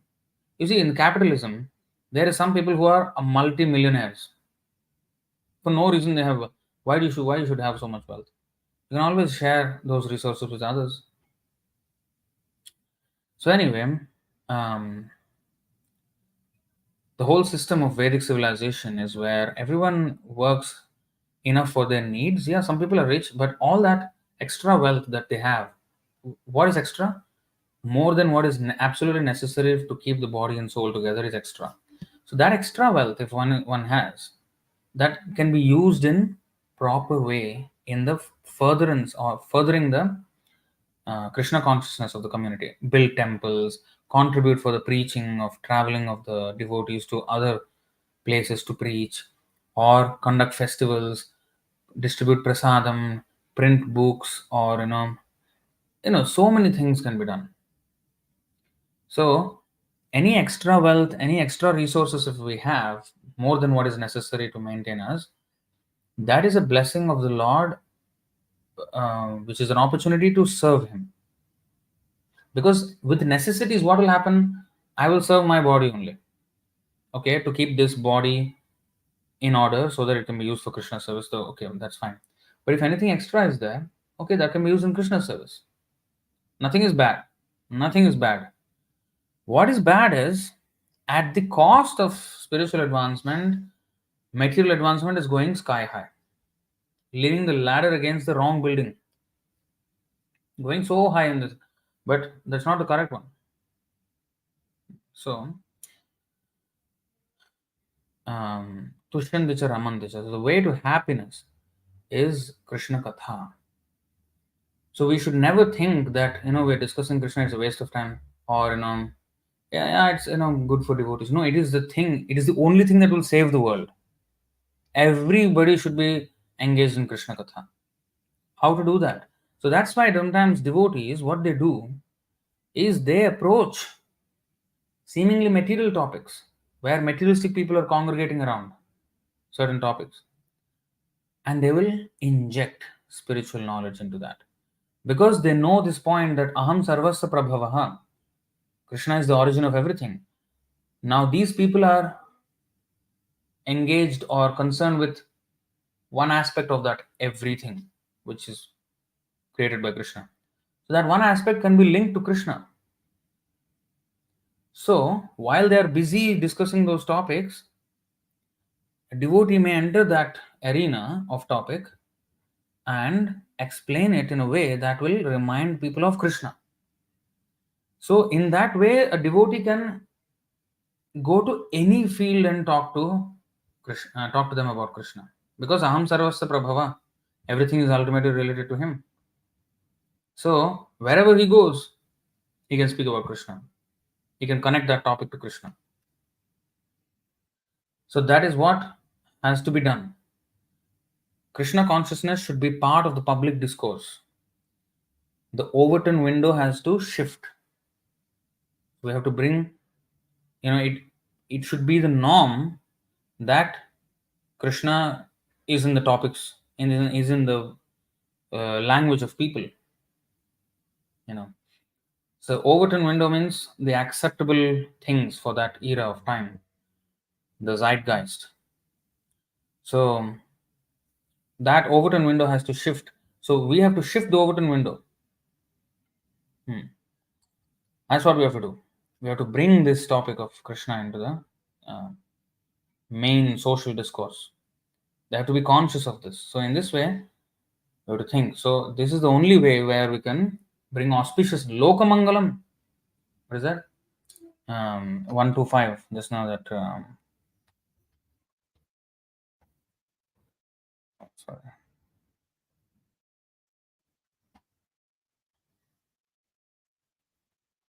See, Bhavatbhir Lokamangalam. See, whole world will be happy, auspicious for the whole world. Same thing is also described in this verse. तस्मात् संकीर्तनं विष्णोर्जगन्मङ्गलमंहसां महतामपि कौरव्य विद्यैकान्तिकनिष्कृतम्.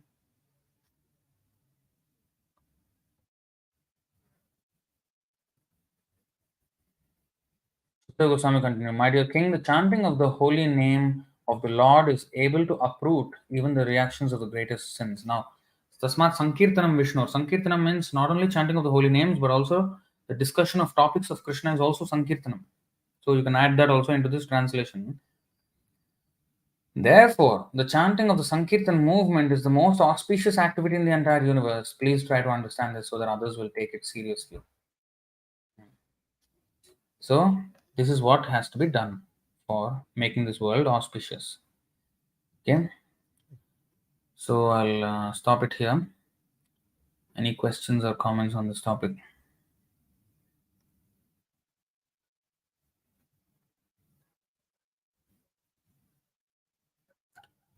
So, here some quote is shared.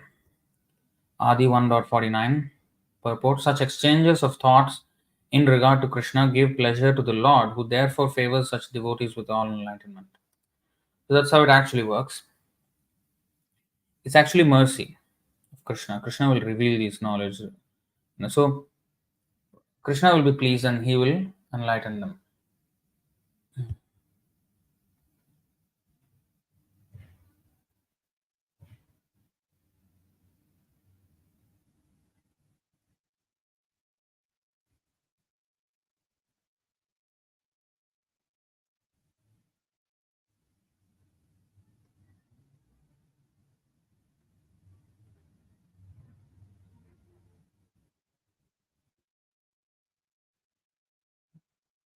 Ashwamedh Dukale is saying, I have a doubt, which is, we have been always told that we are here on earth because we had the desire to enjoy separately from Lord, correct? So my question is, how did this desire arise? The way in which Lord's abode is described, it seems it is an all happy place. Then how did this desire arise, and what is the guarantee that after going through all the austerity, it won't arise again? So we've answered this question a few times. So the first part of the question is, see, we yes, it is a happy place, but we have minute independence. You may ask, people ask, why did the Lord give us this independence then? Why not He just keep us with Him? Well, firstly, we are His part and parcel. Mamaivanso jivaloke.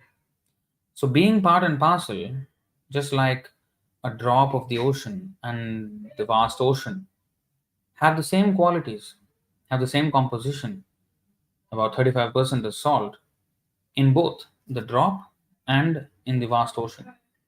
But the quantity of salt is different. Quality is same.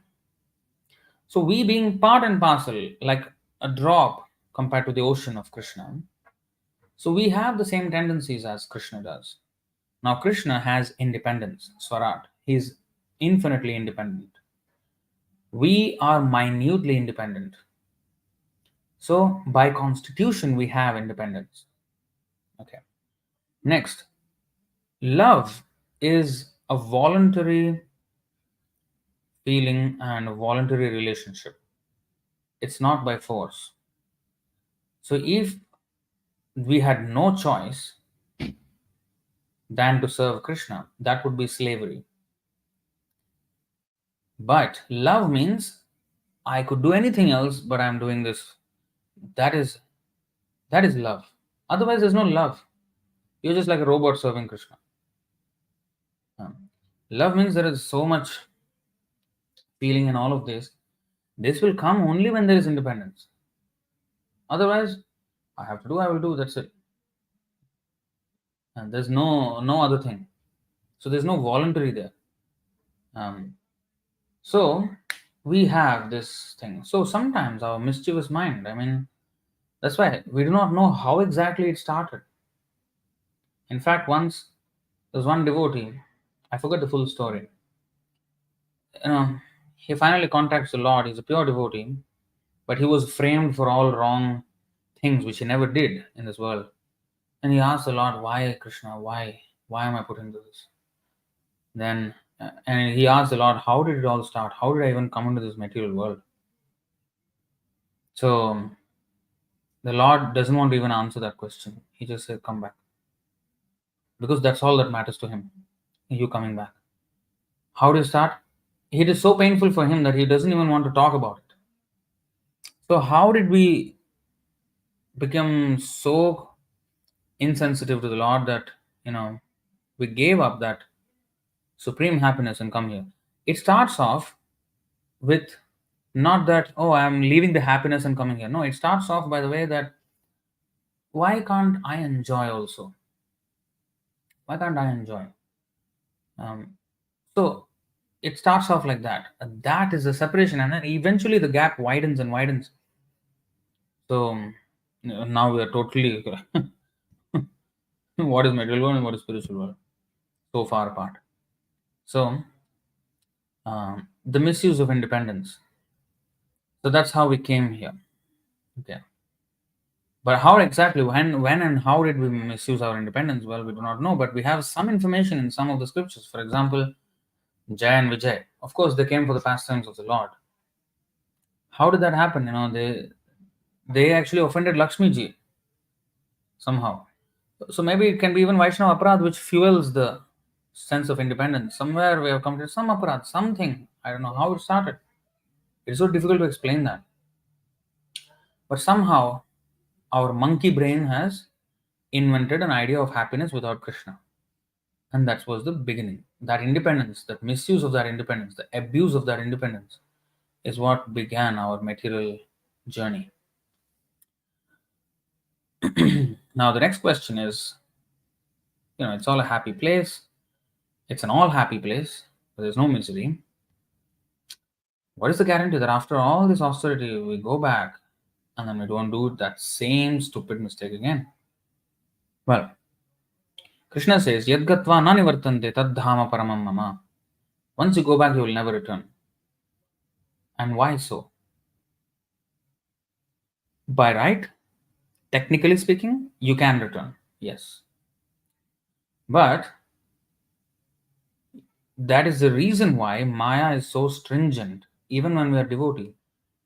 She will not leave us until we are 100% devotee of Krishna. She will not leave us. She's not going to leave. Because she wants to make sure that you will have absolute repulsion for material life. Not any form of attraction at all. Complete disgust for material life. She wants you to experience that. If you are not serious in Krishna consciousness, even slight lack of seriousness, she will drag you down. No, no, no, you are not eligible to go back there because you, rascal, you will go there and come back again. No, no, no, you stay here. Why unnecessary journey here and there? No, stay here. Stay here. Don't go. So Maya is like that. So she will make sure until our last vestiges of our material desire are completely vanquished, we will remain here. In other words, by the time we come to the point where we can exit this material world for good, we will have complete disgust for this material world and we will never want to come back. Once bitten, twice shy, as they say. That is what will happen to us. So we will have learned our lesson completely and then never return here. But just as a imprisoned man, when he is released from the prison, the hope is that now he learned his lesson, he will never repeat it again. But it can happen that I can come back. That's why this prison is so stringent, and it's the mercy of the Lord that it is so stringent, because If it is not, again you will commit the same mistake. So she wants to teach you the lesson. And it's not that by sadistic nature she's teaching this lesson. Oh, I want you to suffer. No, it's the nature of the material world. We just can't be happy here. And when we interfere with others' happiness, then the law of karma acts, and that is why we are punished. So that's how it is. So it's a perfect arrangement by the Lord, in fact. So that's why we will not return, because we will have learned our lesson very well. And Krishna's mercy is that he will employ Maya, and he will couple with the teachings and the association of devotees, everything, to make us fit to enter into the spiritual world, not wanting, for us not to want to come back here again. Never try that experiment again. So that's the whole thing.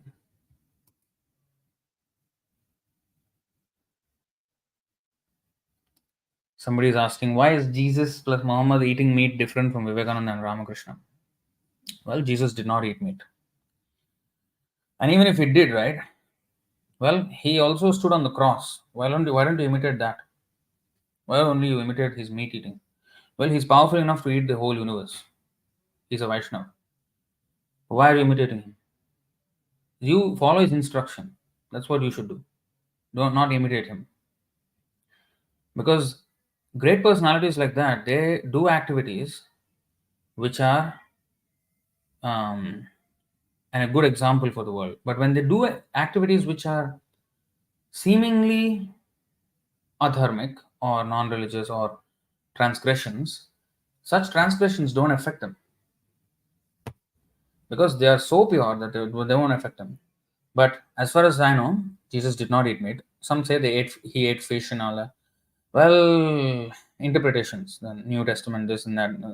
I don't know who interpreted what, but by nature he doesn't eat meat, and therefore, if you see so many places in the Bible, he's alluding to vegetarian food.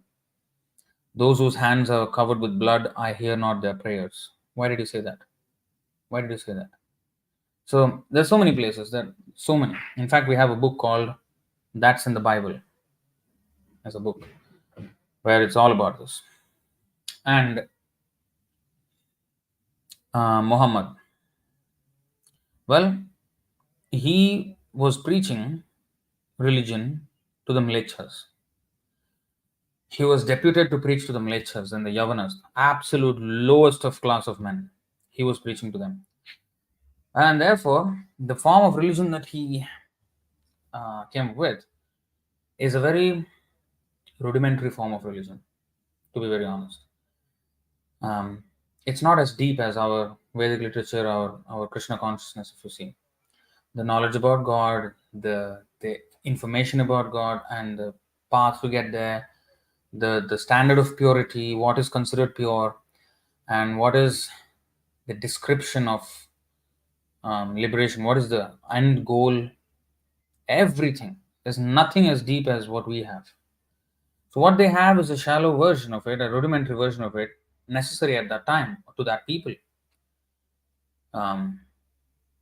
He might have done. Again, they came, and also, though, if you see one thing in Kali Yuga, these religions crop up.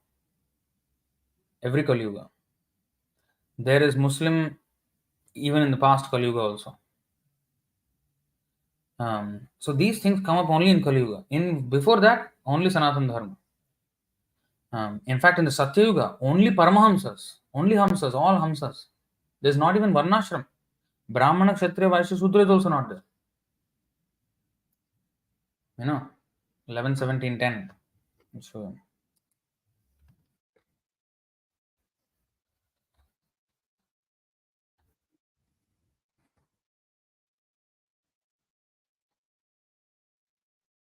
आदौ कृतयुगे वर्णो नृणां हंस इति स्मृतः कृत्य कृत्याः प्रजाजात्या तस्मात् कृतयुगं विदुः. In the beginning, in the Satya Yuga, there is only one social class called Hamsa, to which all human beings belong. In that age, all people are unalloyed devotees of the Lord from birth, and thus learned scholars call this first age Krita Yuga, or the age in which all religious duties are perfectly fulfilled. And then comes the Treta Yuga. This is where the beginning of the population happens.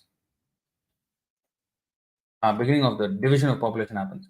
Vipra Kshatriya Vitshudra Mukha Bahurupadajaha Vairajat Purushajata Ya Atma Chara Lakshanaha. In the Treta Yuga, the four social orders were manifested from the universal form of the personality of Godhead. The Brahmanas appeared from the Lord's face, the Kshatriyas from the Lord's arms, Vaishyas from his thighs, and Shudras from his legs of that mighty form. Each social division was recognized by its particular duties and behavior. Atmachara Lakshanaha, not by Janma. So, according to time, there used to be pure devotees, now not. Okay, some system to accommodate all of them. So, like that. In Kali Yuga, it's so much rampant irreligion, and therefore sometimes these messengers are sent to some places, but it's not a very high grade religion in the sense, the Mlecha Dharma, Yavana Dharma, they're rudiment, bring you to God consciousness, yes, but again, you have to climb. In fact, recently I was listening to a talk by an imam, a Muslim scholar, Muslim preacher, and he is a vegetarian. He says there is absolutely nothing in the Quran that mandates the eating of meat. Absolutely nothing. It's the choice of the people. And it's a fact that meat induces so many diseases. It's not a food for man. He was saying all these things. And he very much appreciates the Sanatan Dharma in India as well. So, I mean, at a certain time, for a certain class of people, at a certain place, sometimes religion is, um, given like that. But you see, all those religions are not in the according to Vedic principles. So they are for the fifth class people to make them into God conscious somehow or other. But one who is part of the Vedas, he cannot say, Vivekananda and all this, he is using the Vedas and Manusmriti and everything and saying that, oh, meat is okay. Now, yes, in the Vedas, there is provision for eating meat. For the people who cannot control, yes, you offer to Kali only goat, Amavasa day, outside of the city. You have to kill the animal that you have to sacrifice it to yourself. And before killing, you have to say that now I'm eating you, you can eat me in your next life. I can say all these things and I can kill. That is the meat eating that is allowed. Who is doing that? Nobody is doing that. And that is also for the tamasic people. Those who are in the tamoguna. Those are not for the people who are in the sattva. At least a leader of religious principles cannot do that. If he is a follower and he is a fifth class man, fourth class or below, yeah, you follow these rules and slowly don't eat meat every day, only once a month. So for that person, it's okay, at least rise to the next level. That is what it is. Not that I eat meat and I'm big sadhu, Swami Vivekananda. Swami means what? What does Swami means? One who has controlled his senses. That is meaning of Swami. How is he Swami? He cannot even control his tongue. He is eating all meat. Huh? So this is nonsense. And that's why his idea is also not correct. Not correct. He does not know that Krishna is the Supreme Personality of Godhead. He does not. He just thinks Krishna is one philosopher, one of the devotees or one philosopher or something like that. It's just a very vague understanding. A historical personality. A very wise one maybe. That's all. No understanding that he is the Supreme Personality of Godhead at all. And he said things like, weird things. That, first of all, he's an impersonalist. He doesn't know that Krishna is a Supreme Personality. And he used to say weird things like, people must eat meat in India now. He was saying that. People are in the tamasic gun, everybody is so diseased and, not healthy even. So now we have to come to sattvagun, but yes, but in between there is rajogun. So at least from tamogun to rajogun we must come. So therefore, if somebody wants to eat meat because we want to get healthy first. And then eventually we will rise to sattvagun somehow. Hello, meat is not rajogun, meat is tamogun. It's not that Vegetarian means everybody will be sick. Only with meat only we can become healthy. Who said? Who said? So, a lot of distorted ideas he had. He was not so much in favor of temples. He was famous. I mean, he was more in favor of kind of um, recreational activities. Like he said, better than temple is to have a football ground. At least there will be exercise. Better than the tulsi is the eggplant. At least we'll have something to eat. Stupid stuff he said. Really stupid stuff. So anyway, so many things. In fact, we want to make a whole video on that. So that's the whole thing. So, but yeah, I think I want to show this one. Um, this is important because 29, sorry, and 33, 29.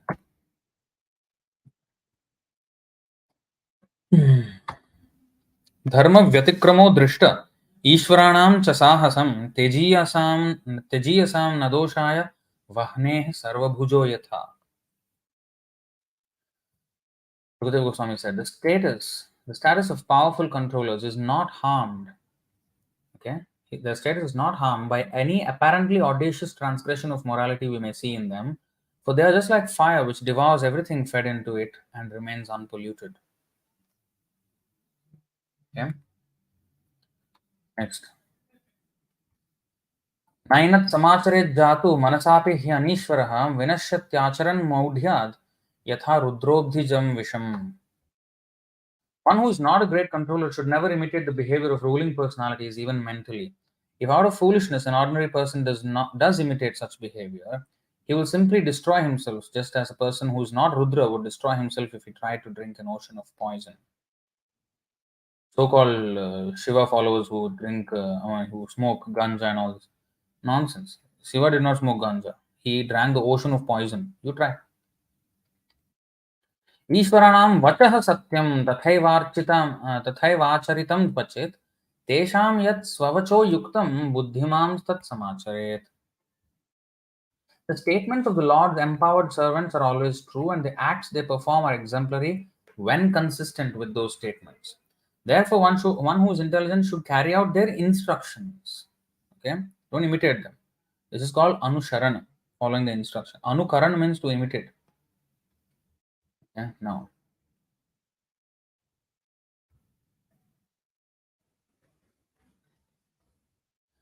कुशलाचरितेनैषाम् इह स्वार्थो न विद्यते विपर्ययेण वानर्थो निरहङ्कारिणां प्रभो.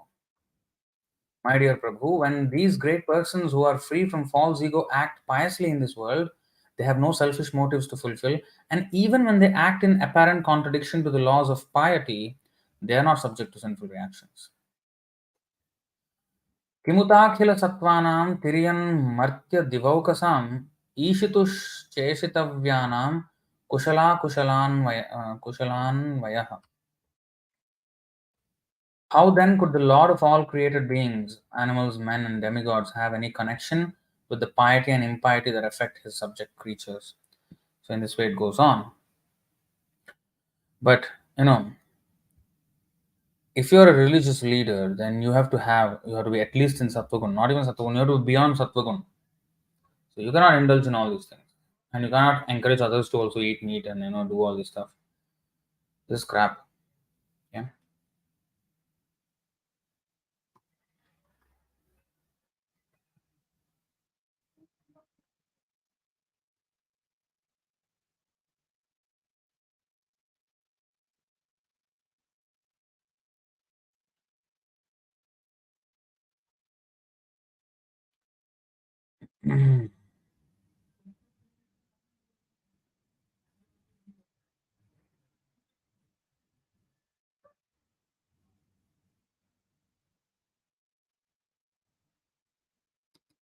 Yeah.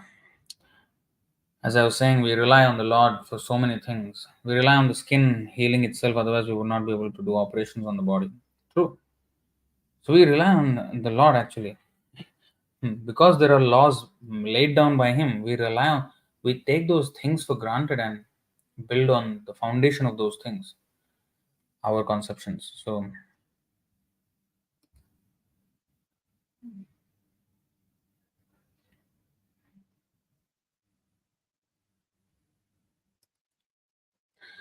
Karthi is an act of disorder is now happening in Gaza, Palestine.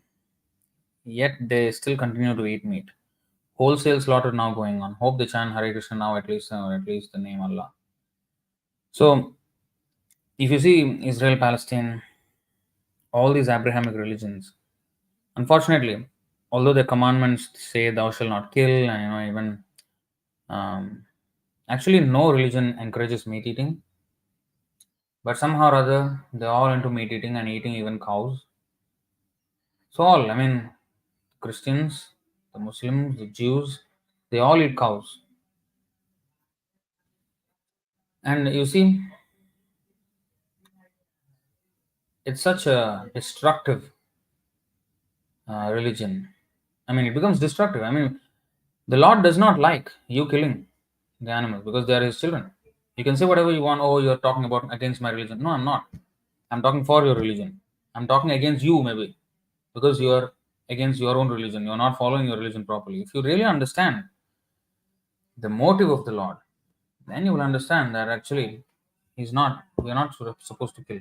We should eat only that food which is laid out for us, and that is vegetarian food. Even our bodily structure is made for vegetarian food. We have such a long small intestine, which is actually for herbivores. Carnivores have much shorter intestines because the meat has to quickly come out, otherwise it will rot inside the intestine. And now it is there. So many people get colon cancer because of eating meat, and it gives to so many diseases otherwise as well. So you know, in every way, it is destructive. Every way.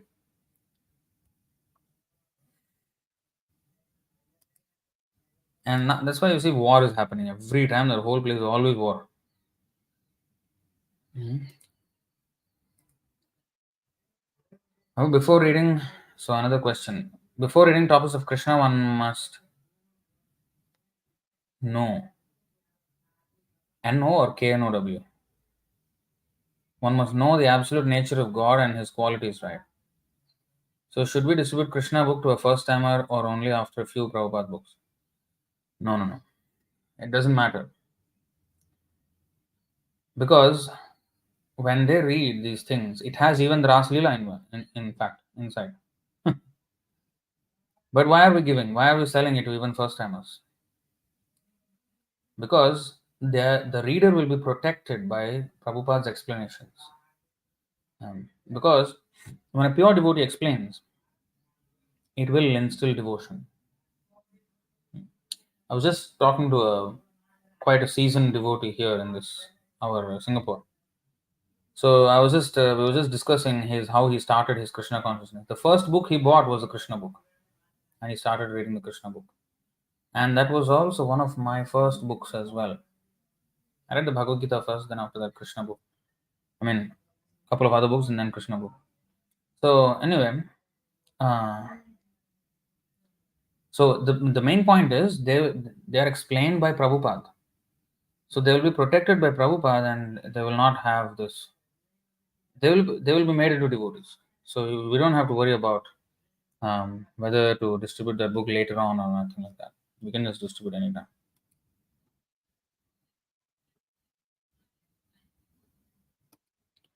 Next question. Some people seem to have no curiosity about God and how to solve the material miseries. For this kind of men who can think properly,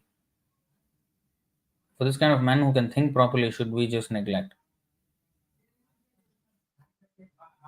So, if they're not curious, so a devotee will go out to instill that curiosity in them. So he goes out to distribute books and he has conversations. Hey, have you thought about life? Have you thought about where you're going?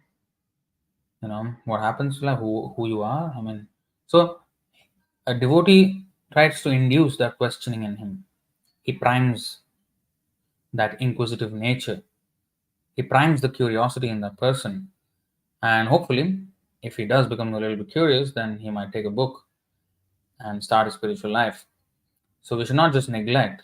If he is especially against, deliberately, vociferously, vehemently against, then we may just leave him. Otherwise, we will try. Right?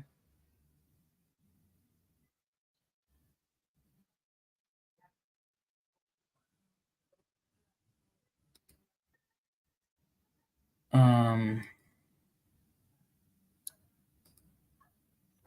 Next question. Bits Pilani Dubai has a Bhagavad-gītā course and the exams are based on Prabhupada's books. Hope other university can also bring such courses so that ultimately the students may leave and join Hare Krishna. No. We have to dismantle the education system that is currently there and replace it with the Vedic education. We don't want to be a part of your, let your education system be there. I will have a small say in the matter. No. We're going to destroy that. I mean, we have to completely undo that. We have to, this, that's why we are the shifters of the Overton window. Overton window means the acceptable things in today's age. Today it is not acceptable that there is any other replacement for the current education system. Even our own Hindus and even sometimes devotees, most of the time, they don't believe in a system other than the current system of education. So we have to shift that narrative. We have to shift the whole thinking of the people. This is called the shifting of the Overton window. So we have to make this the normal. The new normal should be our Vedic culture should be the main things. And also, university study, if it is based on Prabhupada's books, that's good. But, uh, you know, people will think, Hindu, uh, uh, a normal Hindu, he will think that, oh, Vaishnava is one way of understanding the thing. There are other branches, other sampradayas, other ways of approaching the Supreme as well, which is Shaktas, Shaivas, Tantrics, this and that, so many. So, very quickly, it will be muddled. So, even with, so a university education will not do anything, actually, honestly. Because it has to be not only read in the association of devotees, not some academic professor. He doesn't know anything. What is it? What is sadhana? I mean, what is it doing? You have to chant Hare Krishna first of all if you want to teach anything about this. So it won't be effective, you know. So we can't be happy with such introductions. We have to work until the point where it's completely replaced. So our thing should be the main subject of study, and everything we look at from the Vedic perspective. And these technological things and all this can be side courses which a devotees can learn and employed in Krishna service. That's how education should be. We are not denouncing the modern technology or anything like that. Yeah, you can learn. But if your values are not in the right place, you learning technology is going to be useless. It will be harmful, in fact. And that was the difference between Arjuna and Ekalavya. Ekalavya had the archery skill, Arjuna had the archery skill. Arjuna had dharma, Ekalavya did not. And therefore, later on, he joined Duryodhana's party. So, talent without values, spiritual values, is dangerous for the society. So, to bring the values in the society, we have to have this as the core curriculum. Bhagavad-gītā, Srimad Bhagavatam, our literature should be the core curriculum of the study. Yes, some Vyakaranam, Harinamamrita Vyakaranam, we can, teach Sanskrit. And English, of course, because it's a world language. And whichever will be the world language in the future, we will learn that as well. Because we need to communicate what we learn to others. So language is a medium of communication. So it's no problem learning many languages. Then the technology, however long this technological thing will remain, as long as that exists, yes, we should not be oblivious to technological advancements. But those are the side courses, additional courses. But more importantly, self-sufficiency, farming, natural lifestyle, these have to be promoted. The Vedic lifestyle, the Vedic economics, the Vedic way of living should be promoted. Now you see, we have technology, we have phones, and then we have gyms where people go to exercise and keep themselves in shape. No, if you take out the convenience of the modern lifestyle, then a little bit rugged life, yes, but you're with nature, your body is exercised. Like Prabhupada said, the gopis, they used to churn the milk, they used to do household activities, they do milk the cows, and so they're engaged. Not that milk is cows are milked in a dairy farm somewhere by machines, and the woman is just like a queen, like a diva. She's just Instagram modeling, and then sitting in air conditioned rooms doing nothing. That's not that's and then after that going to a gym to get in shape. What is that? The gym of life. Life is a gym. You, I mean, in the sense, you exercise. I mean, like to go 2 kilometers, I can walk or I can take a vehicle. I can cycle or something like that, which is a minimal machine, but still at least I'm exercising something. But I can also take the car. But if I take the car, there's no exercise. And later I'll go gym. So what is this? The gym of life means while you're working, your exercise is also happening. So your body is active, and not only it is just gymming or keeping in shape. When we move our body, then we are fresh in our mind. We are active even in our mind. So let that happen in the daily lifestyle. Let it be more natural lifestyle. And if at all some technological tools we have to learn, yes, we will learn to preach. For example, computer, I mean, this live stream, or making some other, maybe making movies, Ramayana, Mahabharat, Srimad Bhagavatam movie, animation like Unreal Engine, this kind of technology, modern technology. So many things we can do, even with AI, or so many things we can do for education, for preaching. So those can be learned on the side. I mean, you don't have to have a degree for doing that. Anybody can learn that on the side. The core curriculum should be our thing. Until we reach that stage, we should not stop. I don't value that university education at all, because the teacher is not following anything. So, in fact, that is yeah, maybe some good addition into the thing. But honestly, if we continue like that, it won't. I mean, talk about even our temples. When we don't follow a little bit properly, already we will feel down. There nobody following anything. You just read like that academically. You will not understand like that. This is based on our sadhana and everything. So that's what we should shift the Overton window. Jelly Moon is asking, I had a question. Some people say that sometimes God, demigod perhaps, comes inside a person, like you see in Bengali we say it is bhor. Can you explain it? That can happen, something like that happen.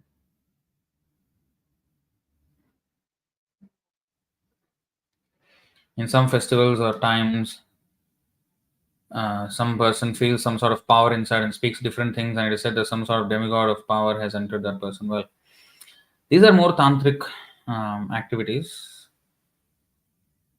Much of it is ghost haunted as well. Demigods, they don't come so easily. Do you think demigods are so cheap? Demigods are so cheap. Yudhishthir Maharaj, people of his caliber used to be able to invite demigods onto this planet. The demigods are not interested in the stupid idiots who are going around doing rubbish in this world. The demigods are not going to come here. Don't ever think it's demigods. Ghosts, yes. Ghosts, maybe. So, maybe they're ghostly haunted, or they're just acting it out, and, you know, something like that. These are more of tantric practices, which are more in the tamogunam, tamasic. So demigods don't come like this. They don't come like this. You don't know the power of demigods. Demigods means like the Pandavas and even Karna, half demigods. Father is demigod, mother is human. You see that caliber of those people. They're not ordinary people like this. Even Abhimanyu, he's actually moon god who descended. So demigod coming into somebody, possessing him, and kind of energy.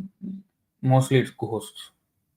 Because they do many tamasic things. They take wine, they take meat, and all these things. Usually, demigod will come inside. He's not interested. I mean, even a ordinary devotee in this world. I mean, if he sees a meat-eating person, he cannot go near that person. Especially, you can't associate closely with those people. Not just because what they eat. It's a reflection of their consciousness. So, what to speak of the demigods who are great devotees of Krishna? They don't go anywhere near these people. Forget about going inside. If you imitate Jesus, then also imitate the part of giving up your life for preaching God consciousness.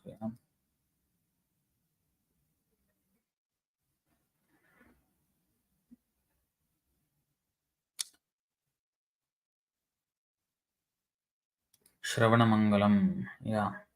Tava kathamritam tapta jivanam kabibhiriditam kalmashapaham Shravana Mangalam Srimadatam Bhuvi Grinanti ye Bhurida Jana. So, yeah, Tava kathamritam tapta jivanam. It relieves the suffering of the people.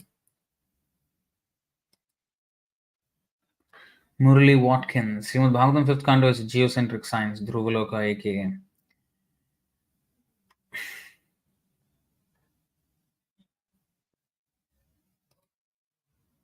The flat earth awakening, which is growing exponentially, is a truth that ISKCON must come to terms with. Well, you know what? This is much bigger than this.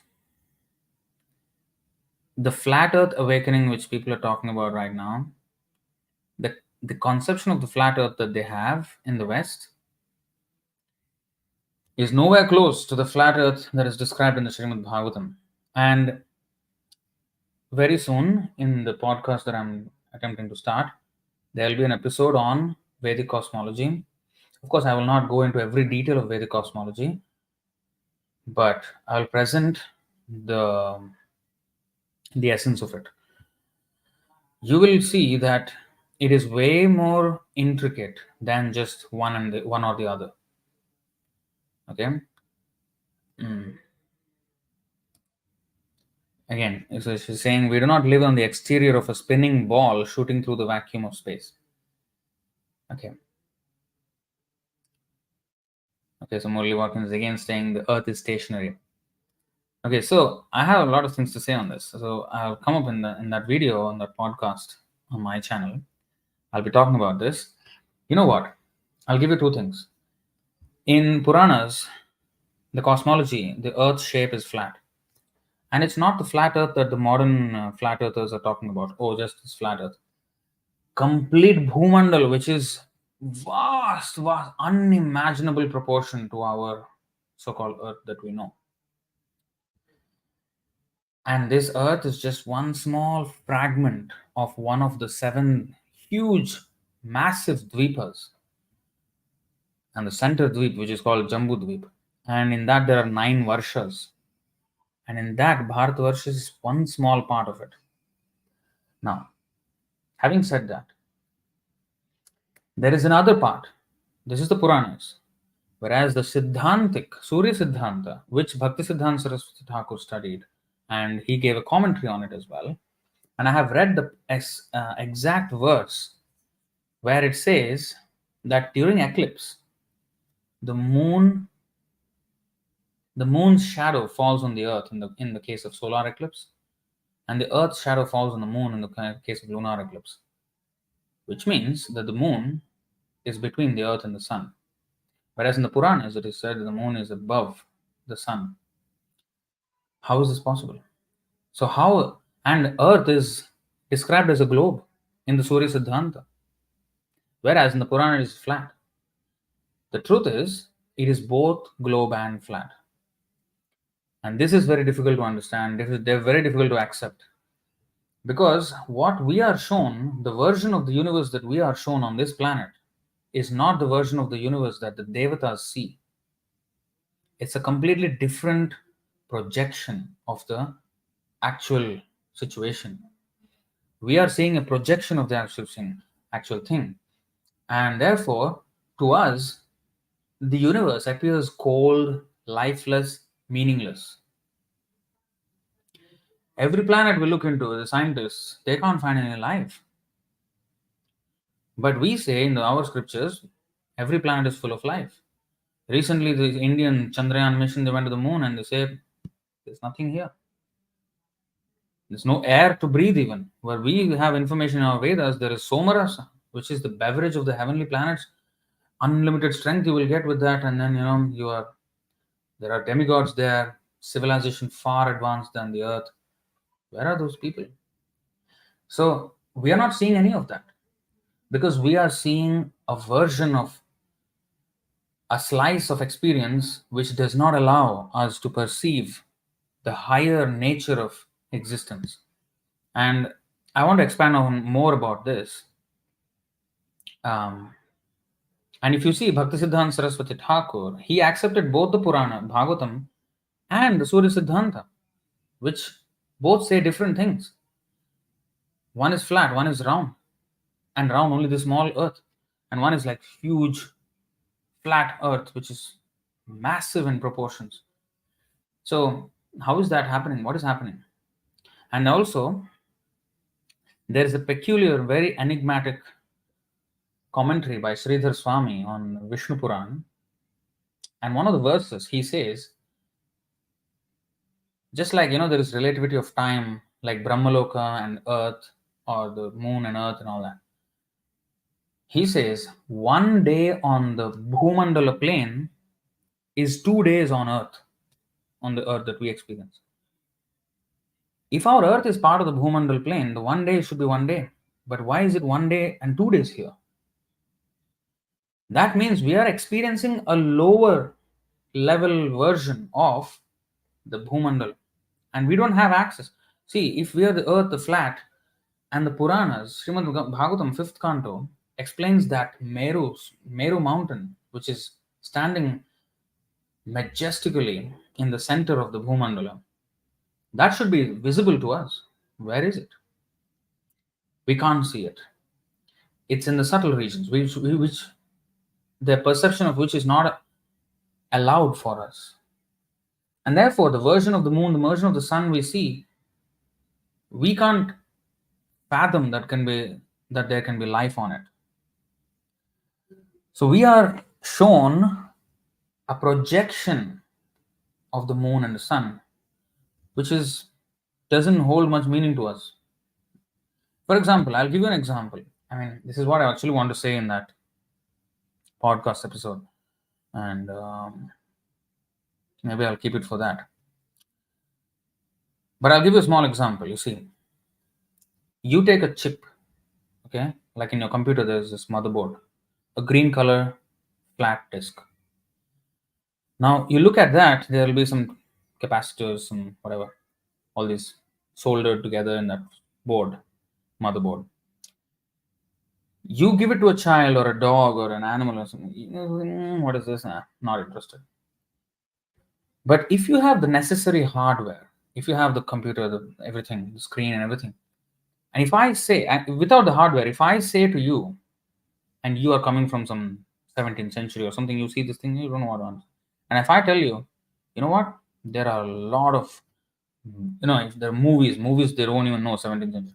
There are a lot of beautiful images, people walking in that, they're doing so many things inside that, and there's so many files or documents and words and images and videos and this and that. You say, what are you talking about? What is inside? You break open, nothing will be found. But if you have the hardware, necessary hardware to see, you put that thing in the machine, and then you open up the screen, and then you can see you can access everything. So it is there on that. But with our eyes, we cannot see. We should have the necessary hardware. So similarly, our present senses don't allow us to perceive what are there on the other planets, or even on this planet for that matter. There are ghosts here which we have absolutely zero knowledge of. What this body, for example, is a projection of the soul. What you're seeing me on screen here is not me. That's the body. That's the projection of me in this material world. That's why after some time, I look like something else. In the next life, I may have a pig body, or dog body, or a bird body, or a snake body. Every time it's changing. The same thing is appearing differently. because it's differently projected according to the consciousness of that soul there. So the same reality can be projected differently onto different observers according to their level of hardware that they have, these senses, like you see.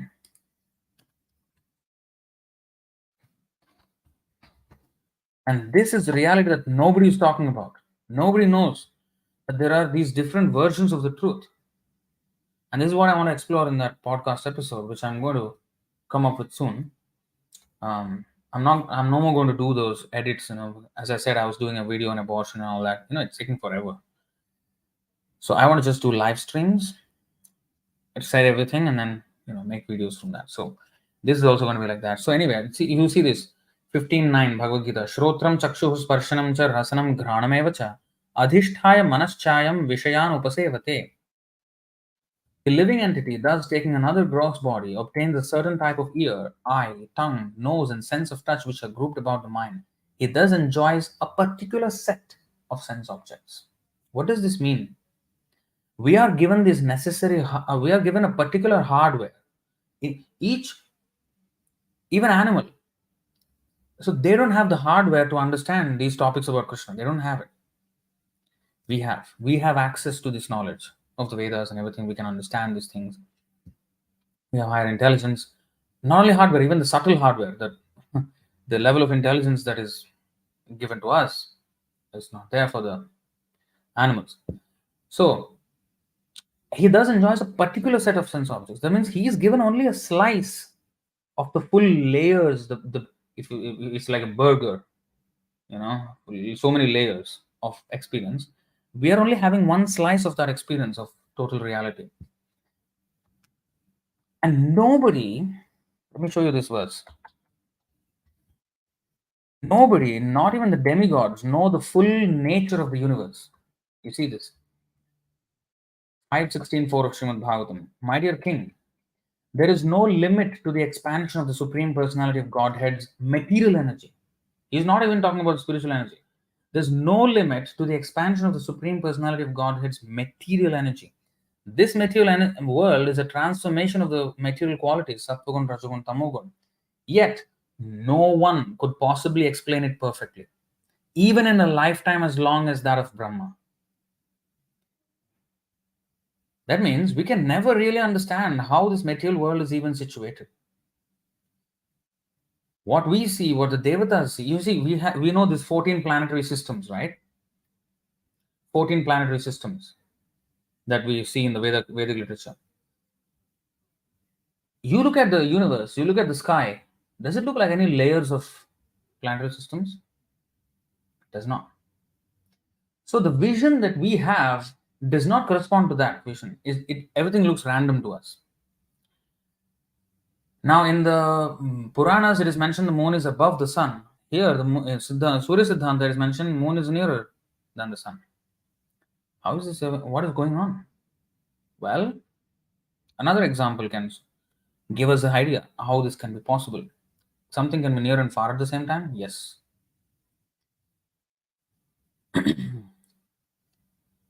Like, this is becoming a cosmology class now.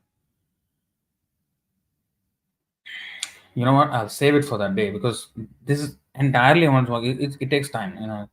This already is a little bit late. But, we are just having linear reasoning at this point. Linear. If it's not this, it's that. So because it's not this, it's that. What if it is both?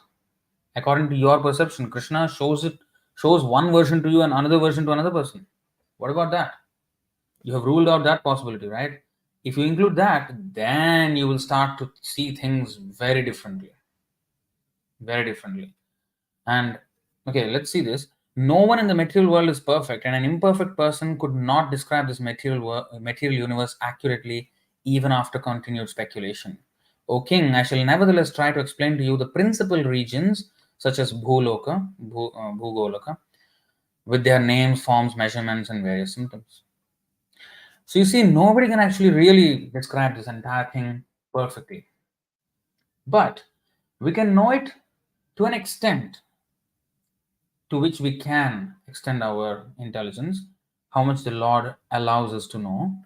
We can know that much, and for our use, we can use. Like, for example, modern astronomy, modern science, geology, or cosmology does not have any idea about the astrological influences of the planets on us.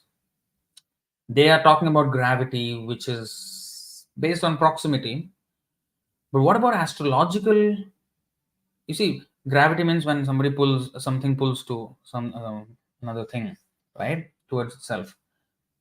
That's one form of physical force. But what if there is another subtle force, which is because of this planet in this place, this particular person's life is affected in certain way. That connection is they have to have many millions of years of evolution of science to reach maybe that understanding of even astrology. Of course, nowadays astrology is sometimes misused and therefore it appears like a pseudoscience or a quack. Like what is that? But this is a very advanced science. Even still, it is material. It's not. It's still not spiritual. Even then, it is so far advanced than more what modern science is. So, people used to map the sky and do navigation and also understand things about what is going to happen on Earth just by looking at the sky and calculating those things. Like if a person is born at this time, and then what is the map of the sky at that time, where star, which planet is where. Accordingly, they can predict what will be his future. Like, where is that connection even? How did they even draw that connection between that map of the sky and a person on in this world? Like, where is that? So, science is far more advanced in our Vedas than our modern science can even fathom. So, what they say is irrational is actually beyond their rational power. It's extra rational. It's not irrational. It's more than what their rationality can accommodate. So similarly, this flat globe, this is way more complicated than you just said. Just a a binary, a dichotomy between just this or that. No, it's not. Krishna, like for example, the animals have zero idea what they're experiencing, like how big is the world and what is, they have zero idea. They just are knowing about their immediate surroundings and how to get food and eat and sleep and what is that. Yeah, some birds they travel long distances, some aquatics, whales they travel long distances across the earth and something like that. But still, they have not a good idea still of how the world is situated. So anyway, that's a big topic. So we will explore that in that episode when it comes, hopefully next month.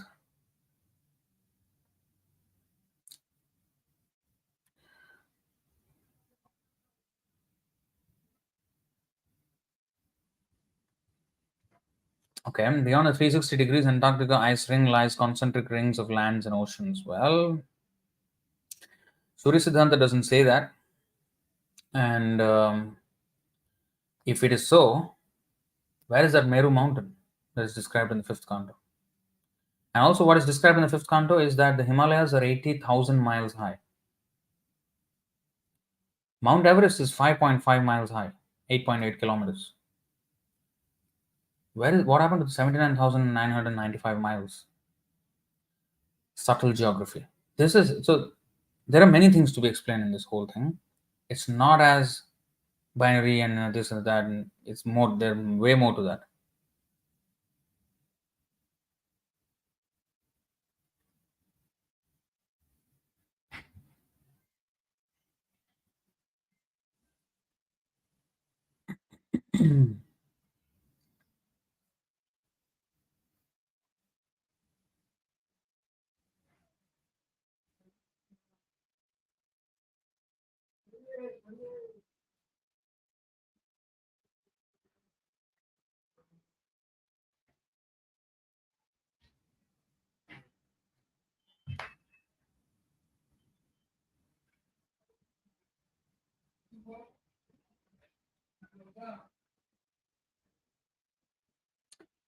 Alright, so we'll end it here. Thank you all very much. जय श्रीमद् भगवद गीता की जय, श्रील प्रभुपाद की जय, अनंत कोटि वैष्णव वृंद की जय, निताय गौर प्रेमानंद, हरि हरि बोल, हरे कृष्ण।